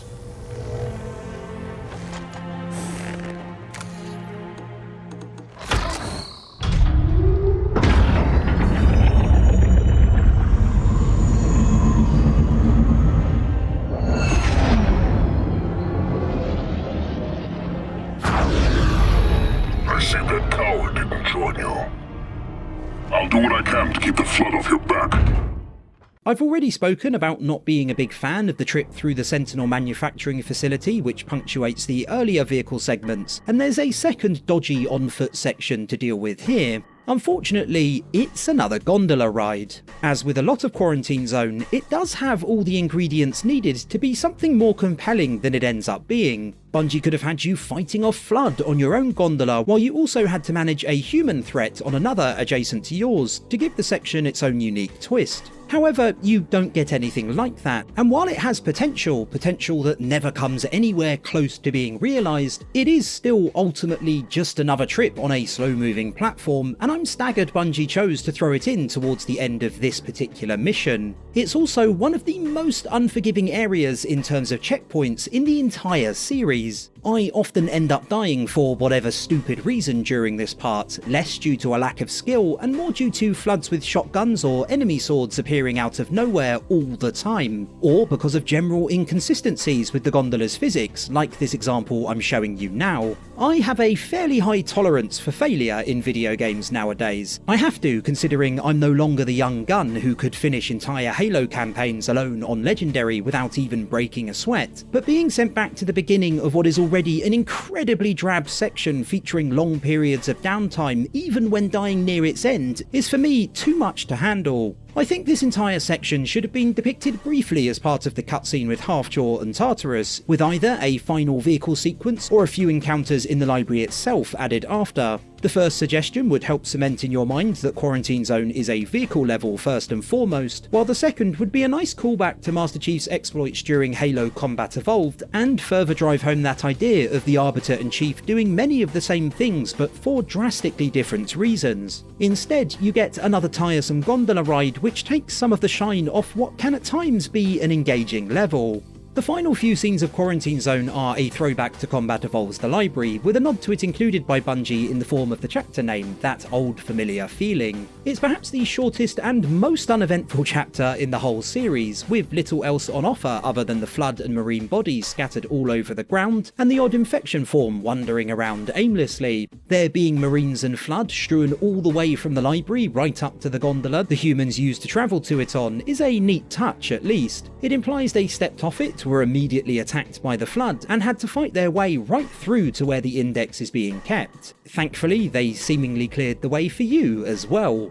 Quarantine Zone's ending cinematic is excellent, and although many will have seen Tartarus's betrayal coming, it's nevertheless handled well and marks the beginning of the Great Schism. There's also more symmetry, with the fate of the Arbiter lining up with that of Master Chief prior, which sets up well the pair's surprise meeting with the Gravemind shortly after. A bloody fate awaits you and the rest of your incompetent race. And I, Tartarus, chieftain of the brutes, will send you to it. And the prophets learn of this, but they will take your head when they learn. Fool. They ordered me to do it.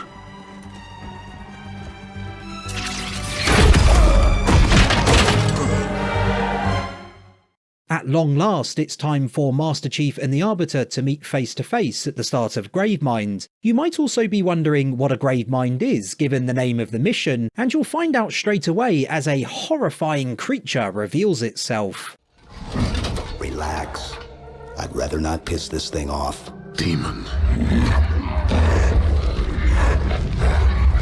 This one is machine and nerve, and has its mind concluded. This one is but flesh and faith, and is the more deluded. This cutscene is, for me, the best in the entire Halo series, the moment where the figureheads of each of the game's three major factions finally meet for the very first time. The dialogue during this section is absolutely brilliant. Master Chief and the Arbiter's lines are both pitch perfect for their characters, and I remain convinced to this day that the Gravemind is one of the best written monsters in any video game ever. His dialogue, so poetic and rather beautiful in its structure, is juxtaposed against an ugly mass of tentacles and teeth and death, and he's just such a wonderful creation to listen to and look at. After some back and forth between the Prophet of Regret and 2401 Penitent's Tangent, the Gravemind sends Master Chief and the Arbiter on separate missions to stop the ring being activated. The Arbiter is sent to the control room of Installation 05, while much to the Covenant's surprise, Chief is teleported directly into High Charity. The great journey is nigh, and nothing, not even the Flood, can stop it. Boo.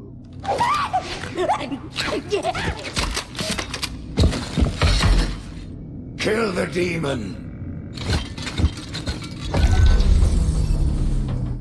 I don't want to start the gameplay portion of this video off on the wrong foot by being something of a moaning myrtle, but I've always thoroughly disliked this first room you find yourself in. The scenes immediately before you take control seemingly promise a huge battle with the Covenant straight from the off, and then you end up sort of standing around for quite a while waiting for something to happen. It's a strange decision in terms of pacing, which really sits at odds with what occurs immediately prior, and honestly, I think this room could have been removed altogether and the mission would be all the better for it. I'm sure those who like, or indeed tolerate, playing Gravemind on Legendary would agree with me on this particular point as well, and don't worry, I'll definitely be touching on that side of things a little later in the video. Once the most boring and or frustrating room in the world has been cleared, you put Cortana down on one of the nearby pedestals so she can direct you through High Charity.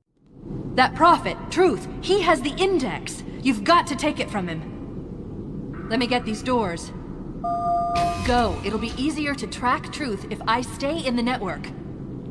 This is one aspect of the mission I really enjoy. It's nice to experience Cortana as an almost consistent presence within the environment itself, rather than a disembodied voice in your head, and it obviously makes sense that she guides you, given the location you find yourself in is extremely alien, a point driven home soon after as you step outside and gaze upon the Covenant's capital city in all its glory. Aside from the rather lovely view, most of the opening areas consist of quite straightforward enemy encounters, and I think this is a good time to quickly touch on Halo 2's brutes, as this is the first time in the entire game you actually have to fight them. Halo 2's brutes are a handful. They are extremely durable and easily shrug off attacks from a significant number of weapons, and if you don't think on your feet and come up with a viable strategy sooner rather than later, you might find facing them a real struggle. I've personally always found, surprise surprise, shooting them in the head many times with a weapon like the carbine to be the optimal way of dealing with them, but even then, when there's several of them stomping through an area, that can sometimes be easier said than done. The worst thing that can happen, and it will happen a lot, is that one of them will go berserk and start charging directly at you. Especially on higher difficulties, this can be the kiss of death, and at times they can be incredibly frustrating to deal with. In a mission like Gravemind, which often features cramped hallways and a ridiculous number of enemies, the brutes can be very irritating, but the thing is, I sort of like them that way. Bungie did definitely get a lot of negative feedback regarding Halo 2's brutes, that they were too hard, that they were bullet sponges, that they weren't as fun to fight as the elites, who by the way you never fight again in the entire trilogy after this mission. These are all valid opinions, but it's also a matter of taste, and in a way I despair of what became of the brutes post Halo 2. Whether you like them or not, Halo 2's brutes are unique and felt like a fresh addition to the enemy roster. They take the place of the elites not only in story terms, but also in gameplay, occupying the same spot in enemy groups as their predecessor, but where the elites were a more tactically astute enemy, the brutes, as their name suggests, fight with far less nuance but are much harder to take down to compensate for their lack of tactics. As previously mentioned, whether you actually enjoy taking them on is down to personal preference, however it cannot be argued that they are at least something different. The problem, however, is that following Halo 2, a process I've decided on a whim to call elitification began. Unfortunately, I'd guess due to adverse feedback developer Bungie received post Halo 2's release, by the time Halo 3 rolled around, the brutes seemed to be far closer to elites in brute clothing than they did their Halo 2 incarnations. Bungie, I'd guess, was trying to kill two birds with one stone. They were trying to make the brutes a little less arduous to fight, while also finding a better way to replace the elites, an enemy who had such a huge impact on the franchise, but I can't help but feel like the brutes lost some of their soul in the process. From Halo 3 onwards, they do of course look like brutes, sound like brutes, and sometimes still behave like brutes, but the experience of actually fighting them feels much more like taking on the elites from previous titles, which I think is a great shame. On the plus side, they probably do become a more entertaining enemy to take on the further the series progresses. However, I believe they also lost a good deal of their combat personality in the process. While they may be more fun to fight in later entries, in some ways, I mourn the loss of the Halo 2 style brute. Progressing deeper inside High Charity, Cortana picks up nearby Marine signals.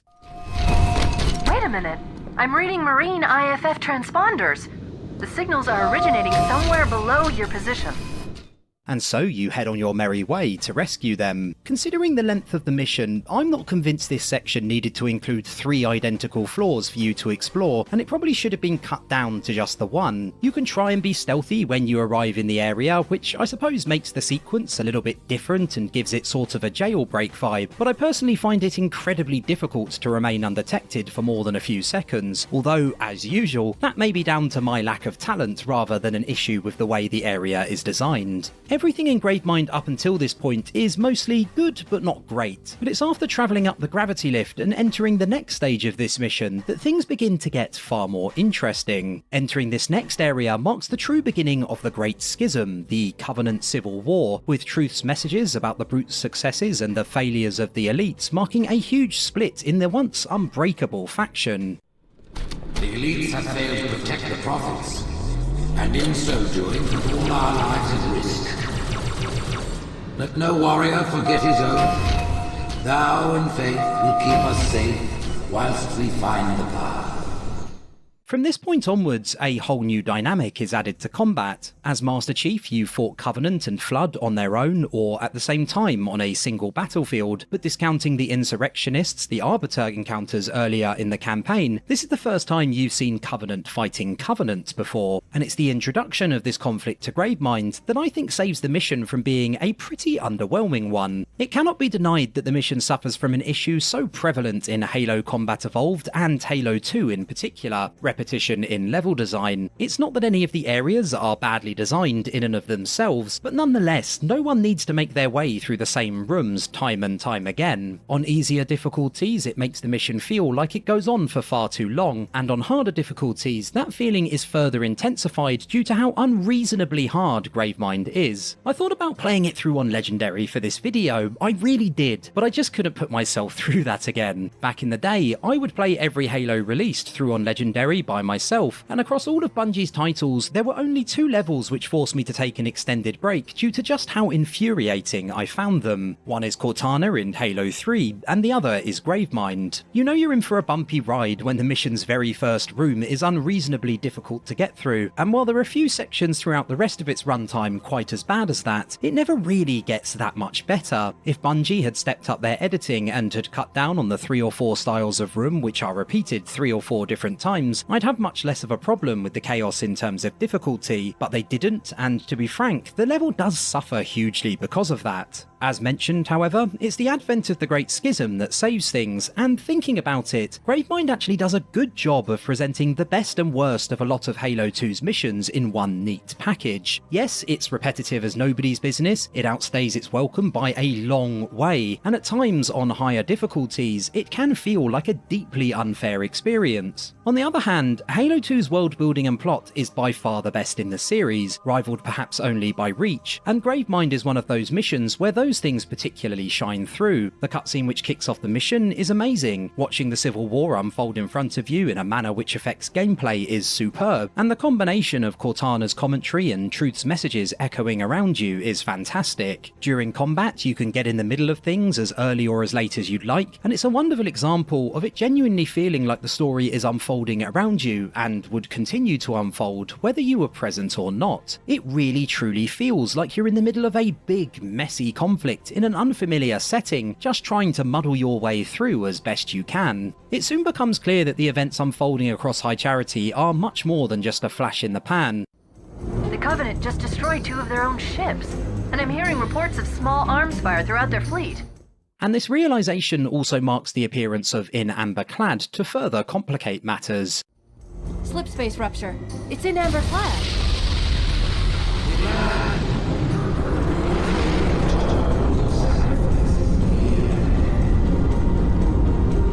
Hailing. No response. From this point onwards for a good while, you'll be engaging in encounters with both warring factions, and although the excitement of seeing the Covenant tearing itself apart never really fades, by this point you'll likely have been playing Gravemind for a good 20 to 30 minutes already. With that being the case, I've a few thoughts on how I'd improve the level. Most of them revolve around one thing, getting rid of everything prior to the start of the Great Schism around a third of the way through the mission. The argument, of course, is that those early stages help build atmosphere before the schism occurs, but I'm not convinced they're really necessary. I wouldn't miss the fairly generic encounters which take place, and the one notable sequence set in the prison could have easily been cut down to a single floor and moved ever so slightly later. In fact, in my mind, it would make the prison an even more interesting experience, as you use the schism to your advantage to sneak past the warring factions no longer guarding the cells, so that you could rescue your allies without being detected. Irrespective of length, I must go on record and say that the final 2 major encounters are for me the best in the level by far, and help Gravemind end on a massive high note. You first have this conflict on the bridge where you can pretty much sit back and watch as a huge battle unfolds ahead of you before you have to make your way across it, only to be met by hunters flanked by a huge amount of Covenant. It's chaotic and brutal, and it lends a real sense of scale to proceedings. What follows next is a section I know in my heart of hearts I should dislike intensely.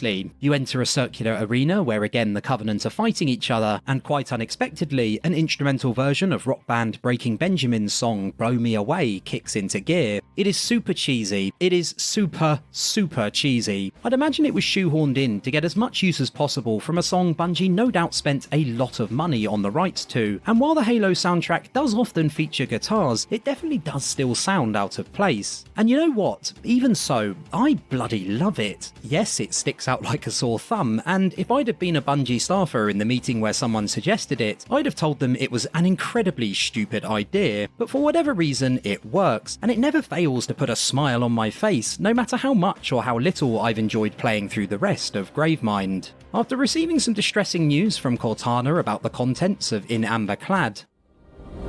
This isn't good. I am getting confirmed reports of flood leaving In Amber Clad's wreckage. Let's get the index and find a way out of here, before things get really ugly. Gravemind draws to a close with another excellent cutscene.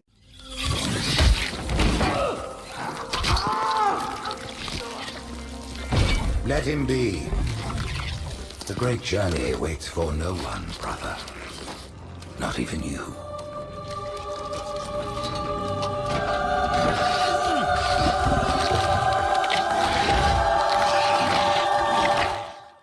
The story now jumps between Master Chief and the Arbiter every level until the end of Halo 2, and so we now rejoin Thel 'Vadam for Uprising.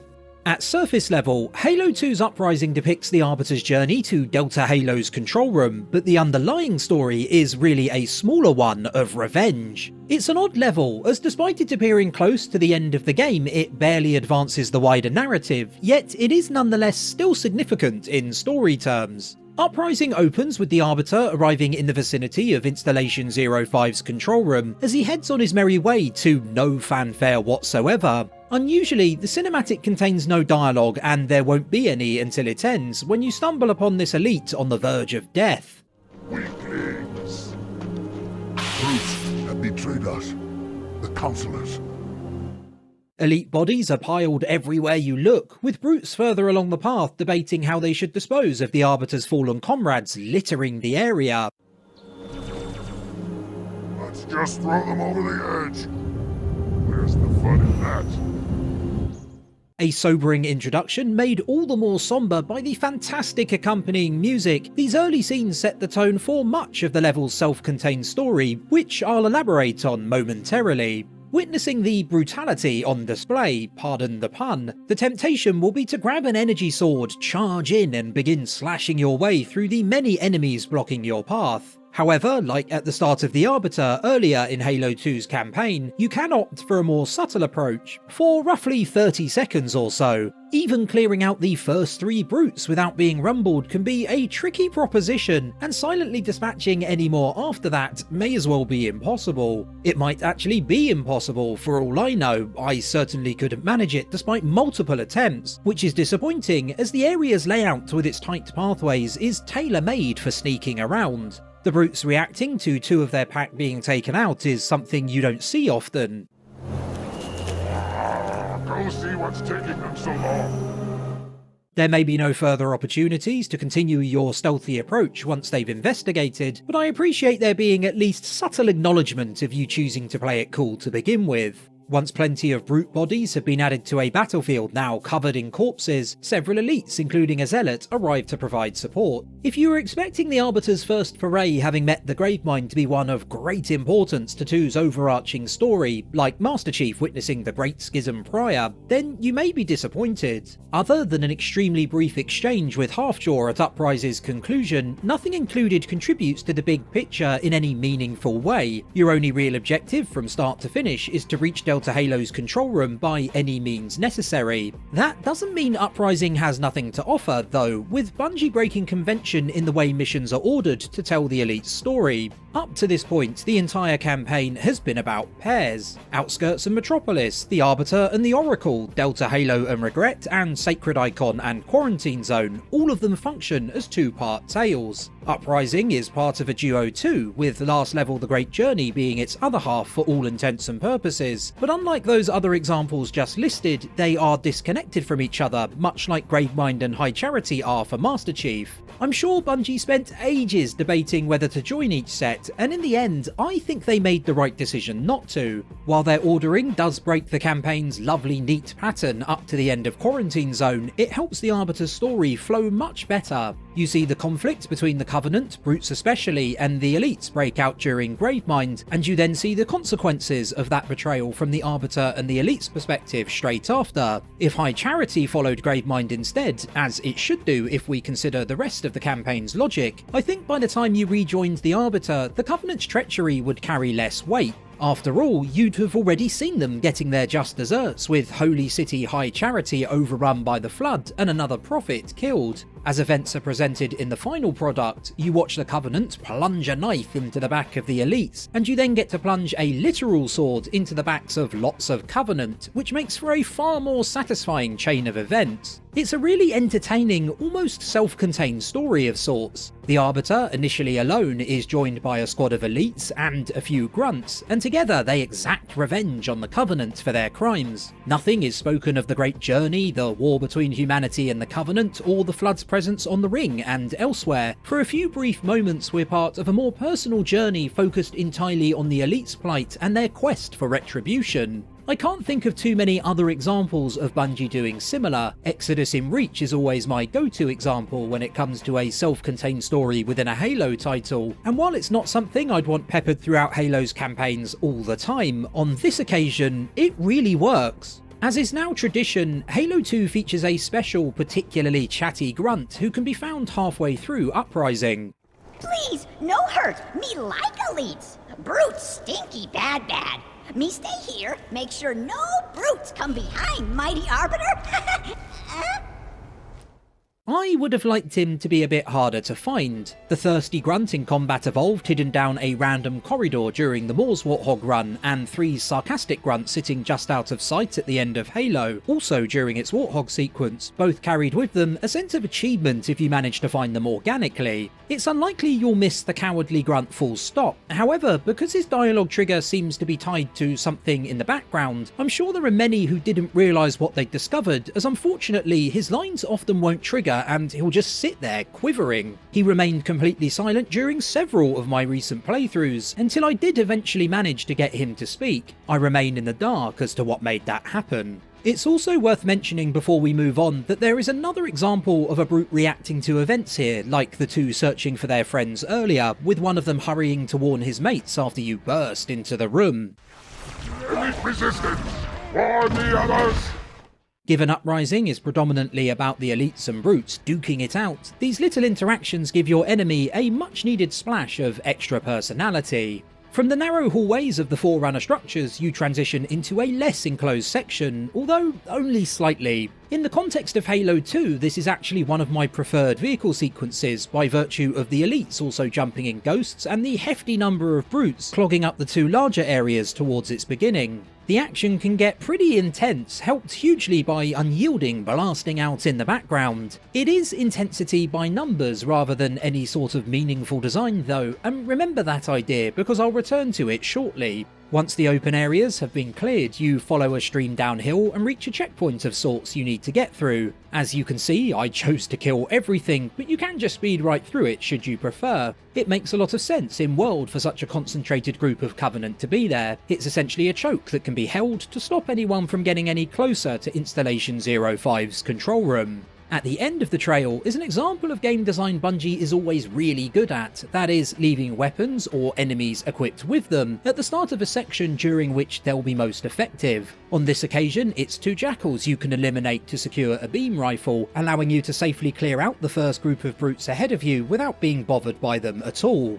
This final slog through Uprising's latter stages is one of my least favourite parts of Halo 2. You've already had to kill a lot of brutes, so many at times it sometimes feels like there is a never-ending stream of them waiting to crush you, and now you have to kill a huge amount more, while jackals regularly try to blow your head off with their rifles from afar, and wraiths fire lovely hot balls of plasma up at you from below. Halo 2's brutes can be frustrating at the best of times thanks to their absurd health pool, and that's without taking into account them going berserk once they're the last of their pack remaining, and these additional Jackal and Wraith-based annoyances being present are for me the straw which broke the camel's back. You can be struggling to deal with several brutes pinning you down, or a single brute charging straight at you, all the while managing to just about stay alive, but it won't matter because a Wraith will melt you or a Jackal will snipe you. Both threats are hard enough to deal with on their own, so the last thing needed was a metric shedload of brutes thrown into the mix as well. Even on lower difficulties, it's an exhausting affair which goes on for too long and becomes tiresome too quickly.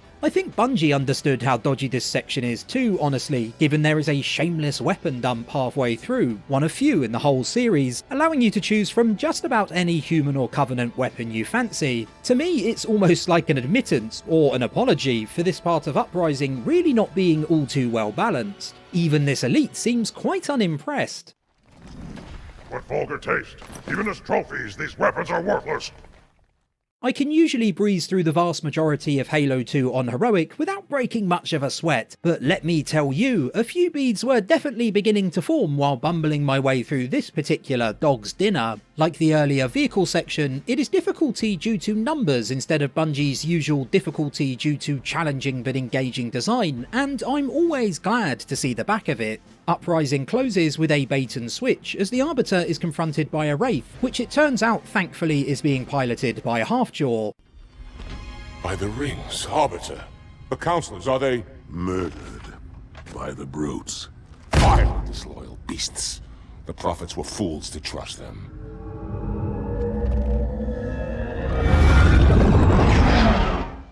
Master Chief remains on High Charity for the level of the same name, one of Halo 2's missions which many are less enthusiastic about. I think it's fair to say that High Charity's opening cutscene at least is pretty great, as Master Chief finds the Prophet of Mercy in a spot of bother.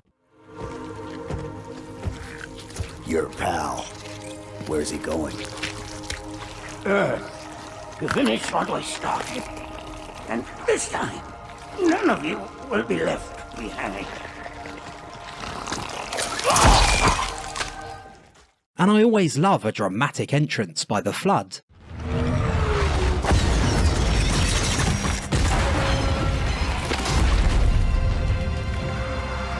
The opening encounter also shows some promise, with the Covenant taking on the Flood ahead of you, but unfortunately everything goes downhill immediately after. If you look out into the distance in the first area you find yourself in, you can see the Forerunner ship that Truth plans to use some way away, and get a good idea of the scale of High Charity. And between the immediate introduction of the Flood and the spectacle of the city itself, I think the mission had a lot of potential. Bungie clearly wanted to evoke a certain tone during this mission, one of hopelessness. You've fought the Flood enough by this point in the series that you understand exactly how much of a threat they are, but to witness them tear apart the Covenant's crown jewel piece by piece is another thing entirely. You hear desperate messages of reassurance from the Prophet of Truth in the background.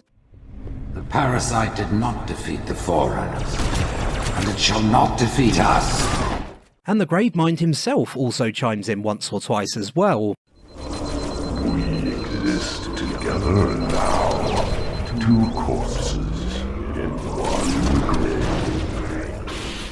As you venture deeper into the Holy City, your surroundings also become much darker. Flood biomass covers more and more surfaces, and the air thickens around you. To a certain extent, I suppose, Bungie does get the mission's atmosphere spot on. It's not a pleasurable experience moving through the level, and it certainly doesn't seem likely at any point that there's the possibility of the Covenant beating back the Flood, regardless of what the Prophet of Truth might say. My big problem with all of this, however, and it's a problem I've had with Covenant ships, structures and the like throughout the series, is that High Charity doesn't ever make the jump from video game environment to a real and lived-in place. It's definitely a very large city, and there's no doubt it's also very densely populated, but in my mind, I always struggle to reconcile that idea with what we're actually presented with. High Charity at times seems like little more than a series of corridors connecting large but fairly anonymous areas, and I struggle much of the time to feel grounded within it. I'm a huge fan of the mission Exodus in Halo Reach, as you really get a sense for the scale of destruction as the Covenant attack New Alexandria, and it's packed full of moments featuring terrified civilians, which I think do a huge amount to make the experience feel more real.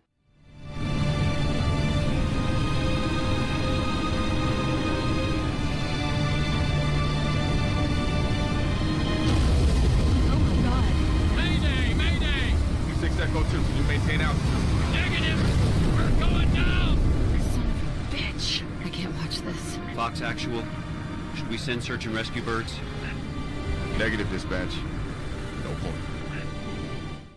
High Charity is no match in comparison, and while a certain degree of leniency must be given due to the limitations of the original Xbox compared to the 360, I don't ever really get that same sense that it's a city in the midst of its downfall. It's a mission distinctly lacking in set pieces, and I reckon it's one where they would have been most effective. A few terrified Covenant in hiding dotted around the place, a la the infamous room in 343 Guilty Spark, except obviously they'd be alive, or some failed escape attempts taking place in the background similar to that just shown in Exodus, I think would have done wonders in terms of making events more dramatic than they are at present. Playing through the mission in its current guise, it's basically a very linear sequence of encounters in a series of quite uninspiring environments and not much else, and I wish what was included within the mission aligned a little better with its tone and atmosphere. Level design and your encounters with the Flood during High Charity I generally don't think are particularly well handled either. One issue is with the enemies featured. I've always been of the view that the Flood are at their most engaging when you fight them as part of multi-faction encounters. They can be a monotonous enemy to take on in great numbers in isolation, as they have little in the way of tactics and a tendency to simply charge directly at you. It's a big part of why I don't hold missions like the Library in Halo Combat Evolved or Cortana in Halo 3 in particularly high regard. You'd think then that the inclusion of the Covenant would help dull some of the Flood's rougher edges, as their focus would be pulled in multiple directions, and while that could have been the case, it's the type of Covenant used during the mission that means that really isn't the case. During your time on High Charity, you will come across a lot of brutes and you will come across a lot of drones, and both are enemies that can be difficult to take down. Brutes because of the damage they're able to take, and drones because of their agility. Combine both with the Flood, and what you end up with are encounters which feel like exercises in attrition. You're constantly surrounded by a huge number of enemies that can be quite hard to actually dispatch at both long and short range, and often the best strategy is to either backpedal while shooting, or to keep your distance entirely and wait for things to calm down so you have less bullet sponge enemies to eliminate. Compare that to the best of Halo's encounters, pitched battles against varied squads of Covenant which require a modicum of tactical ability, and it's clear High Charity falls short of delivering the fantastic combat Bungie was so often able to provide. What makes this even more of an issue is the mission's level design, which is quite uninspiring. You do of course get plenty of Bungie's trademark transitions from narrow to open spaces to help keep things varied, but because even the larger areas included in High Charity aren't that spacious, it doesn't work anywhere near as well as it so often does in other levels. Some might enjoy the pseudo-outdoor areas, which for me evoke memories of the beginning of Keys in Halo Combat Evolved, but there's little I can point to and hand on heart describe as fantastic level design. As I mentioned earlier, I can see why the darkness and flood spores thickening the air were included in atmospheric terms, but they also serve to make encounters even more frustrating. The difficult groups of enemies and the underwhelming level design aren't great to begin with, and those combined with the reduced visibility may make things feel more oppressive, but from a gameplay perspective, I don't think it works well at all. The level's best section is without doubt its final one, as you fight off brutes and flood in an area which feels like vintage Halo level design, but unfortunately it's too little too late, and I don't think a single decent encounter thrown in at the mission's end is enough to absolve the rest of it of its sins, especially when this is the game's penultimate mission where you'd really expect Bungie to be bringing out the big guns. However, while most of the things I've listed so far have been negative, there are also two things that work in High Charity's favour when comparing it to the very worst Halo has to offer. The first is that it's not a very long mission, which is most certainly a good thing. When you look at the Library or Cortana, the argument could definitely be made that their length is a huge part of why they're such a slog to get through. They are very repetitive from beginning to end, there's no doubt about that, but halving the runtime of both would go some way to making that less of an issue. By contrast, High Charity is over fairly quickly on anything other than legendary difficulty, and so it never comes close to being as tedious as the other two missions I've just mentioned. Second, I like the fact there's little music featured beyond the track The Pursuit of Truth used near the level's beginning.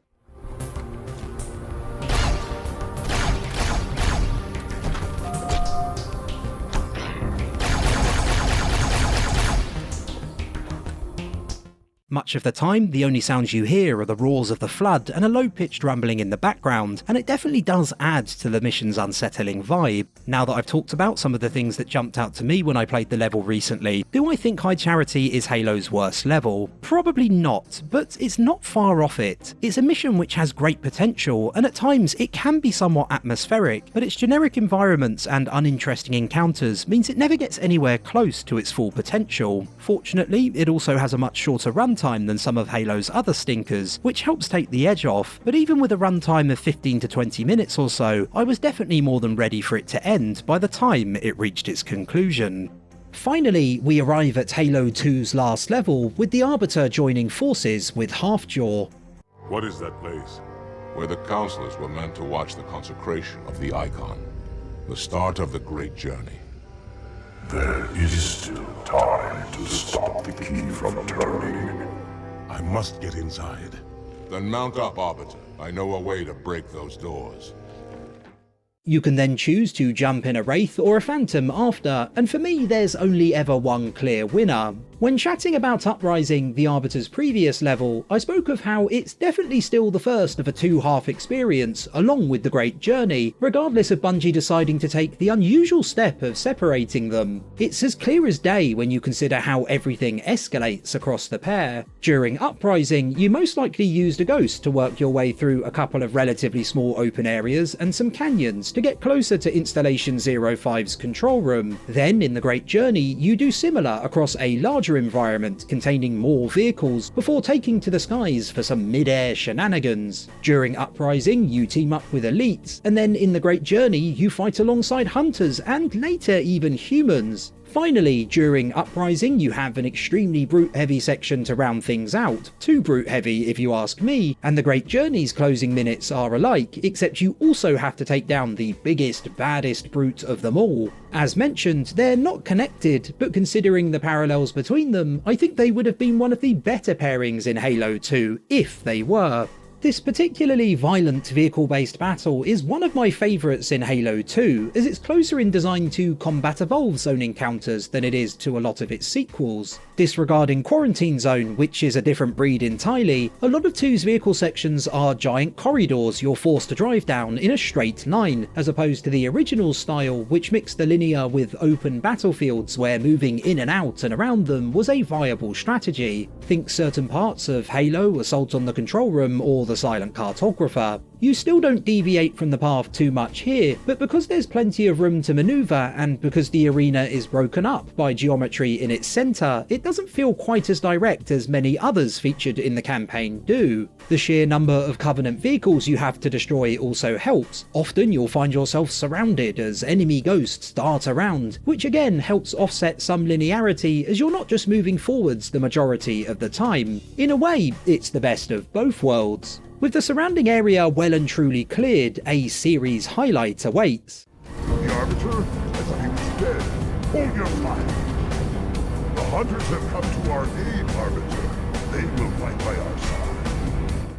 This is the first and only time in the series hunters join you for a few fights, and the Great Journey is also the last time you play as the Arbiter. I understand why Bungie chose to double down on Master Chief for Halo 3. The backlash from some exceedingly vocal corners of the community to the Arbiter's inclusion in Halo 2 must have been incredibly disconcerting, but it is nonetheless disappointing. Working alongside elites and grunts throughout Halo 2, having a zealot join you in Uprising and being backed up by hunters in the Great Journey, these are all amazing moments which offer something new, and I feel strongly that there were still plenty more to come had Halo 3 been an even split between Master Chief and the Arbiter like 2. As it is, you get these notable one-offs which build excitement right up to the end of the game, and then in 3 the Arbiter is barely present. He instead functions as little more than a sidekick rather than the protagonist he is in 2, and allying with former Covenant in-game amounts to nothing more than teaming up with elites once or twice, for example like during the latter stages of Floodgate. It always makes me laugh thinking about it in the present, as history does have a tendency to repeat itself. Bungie, I'd argue, overcorrected following criticism of the Arbiter, and over the last decade or so, 343 Industries has repeatedly done the same, course correcting after community disapproval of certain story elements. There's definitely an argument to be made that whoever's developing the next Halo should choose one direction and stick with it no matter what other people say.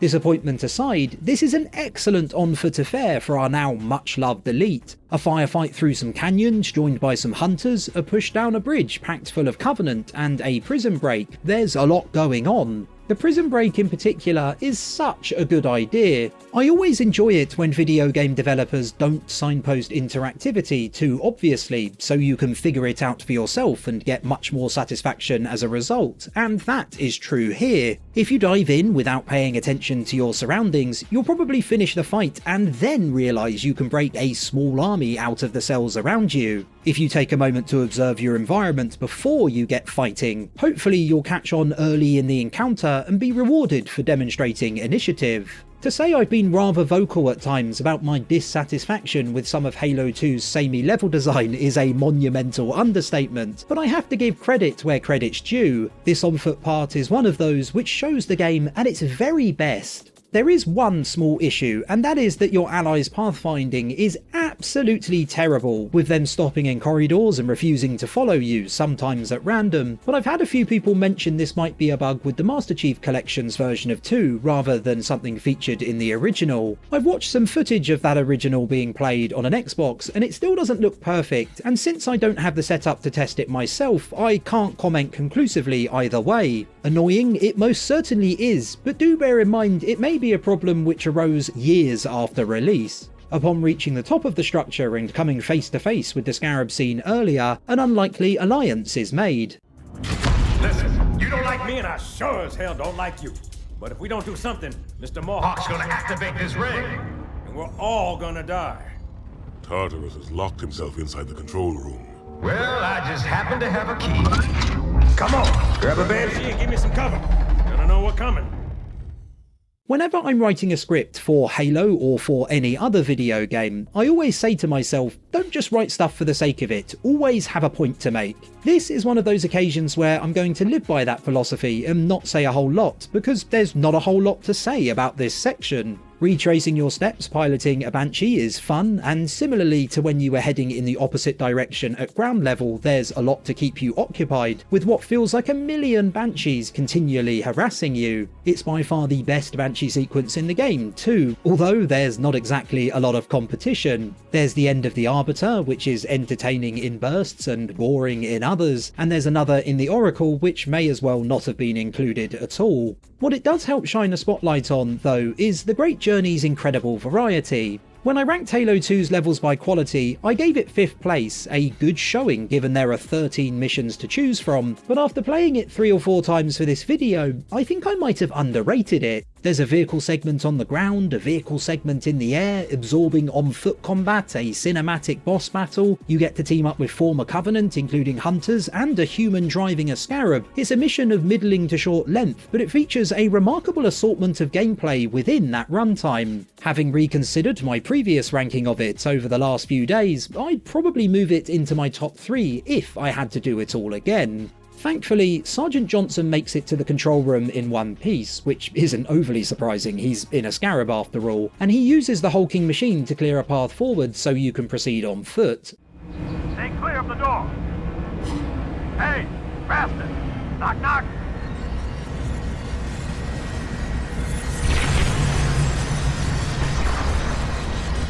A very brief encounter with more brutes punctuates what you've just seen and the pre-boss battle cutscene after, and since this encounter is inconsequential in the grand scheme of things, I'm going to swiftly move past it and dive right into the cinematic after. Aside from the obviously massive story implications, there are 2 aspects of it I particularly enjoy. Firstly, it marks the point in Halo 2's story where the Arbiter's role has been essentially completely reversed compared to that he played towards the beginning of the campaign. At the end of the Oracle, the Arbiter comes face to face with the heretic leader, who does his best to convince him that the prophets are lying, and tries to use 343 Guilty Spark to explain the ring's true purpose. The Arbiter refuses to believe any of it, and promptly kills the heretic leader. His eyes opened by the time the Great Journey comes around. It's now the Arbiter, considered himself a heretic by the Covenant, doing his utmost to convince Tartarus the same things he once rejected are in fact true, with the brute leader also choosing to ignore them. However, where earlier the one doing the convincing, or attempting to do it, ended up getting killed, here it's the other way around, with the Arbiter emerging victorious over Tartarus and breaking the chain of disbelief. Second, it also draws attention to how genius a move it was by the Prophets to replace the elites with the brutes. The former were steadfast in their belief and the idea of the Great Journey, but crucially they still had some agency, and that made the Prophets nervous. The latter, by comparison, shares that blind faith, but the combination of a lust for power, them not being the sharpest tools in the box, and their general obedience meant they could be controlled far more easily.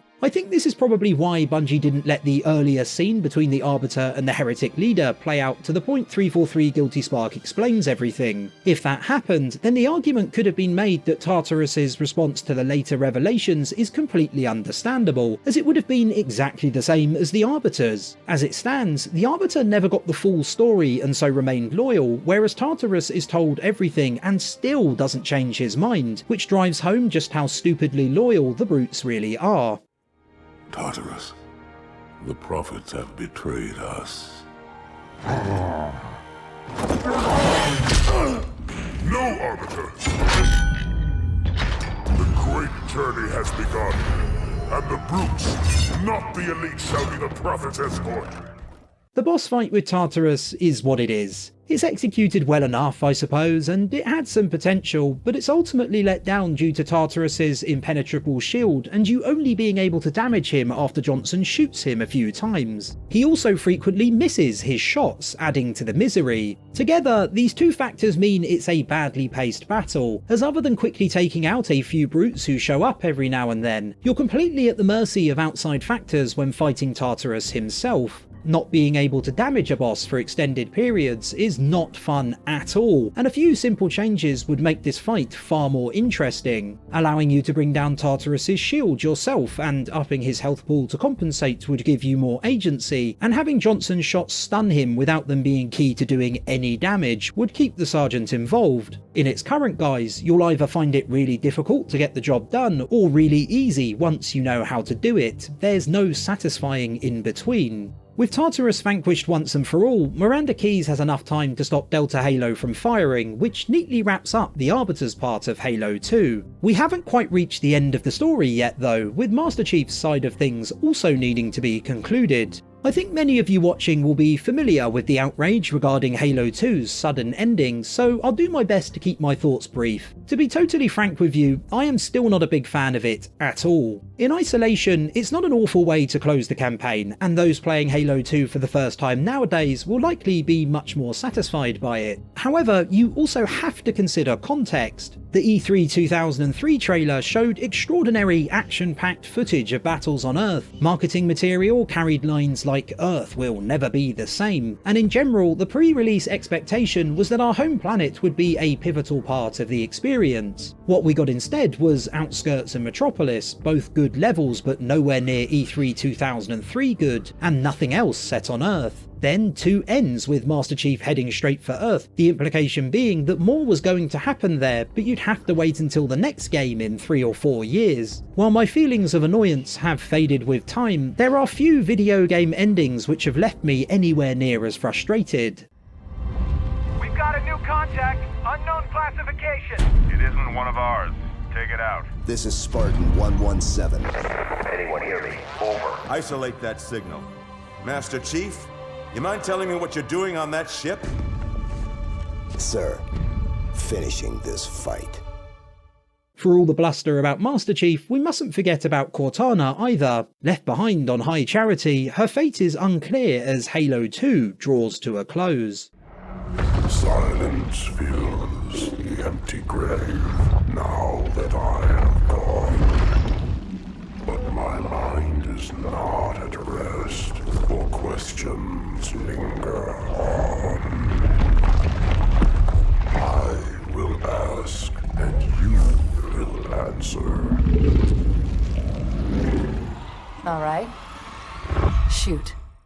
Oh, and before I end this video, I also want to say a gigantic thank you to all of you watching, whether you've seen every video I've made covering each and every one of Halo 2's levels, or you've just tuned in for this one. It's been a real joy sharing my passion for the series with so many of you, and hearing your thoughts, ideas and opinions regarding the game and the wider Halo series. If you're hungry for more, I've also completed similar for Halo Combat Evolved, Halo 3 and Halo Reach, which can all be found on my channel. And with all said and done, thanks Thanks again for watching the video, boys, girls and Spartans. If you had a good time, do consider liking, subscribing and sharing your opinion of the great journey, and hopefully we'll see each other again soon.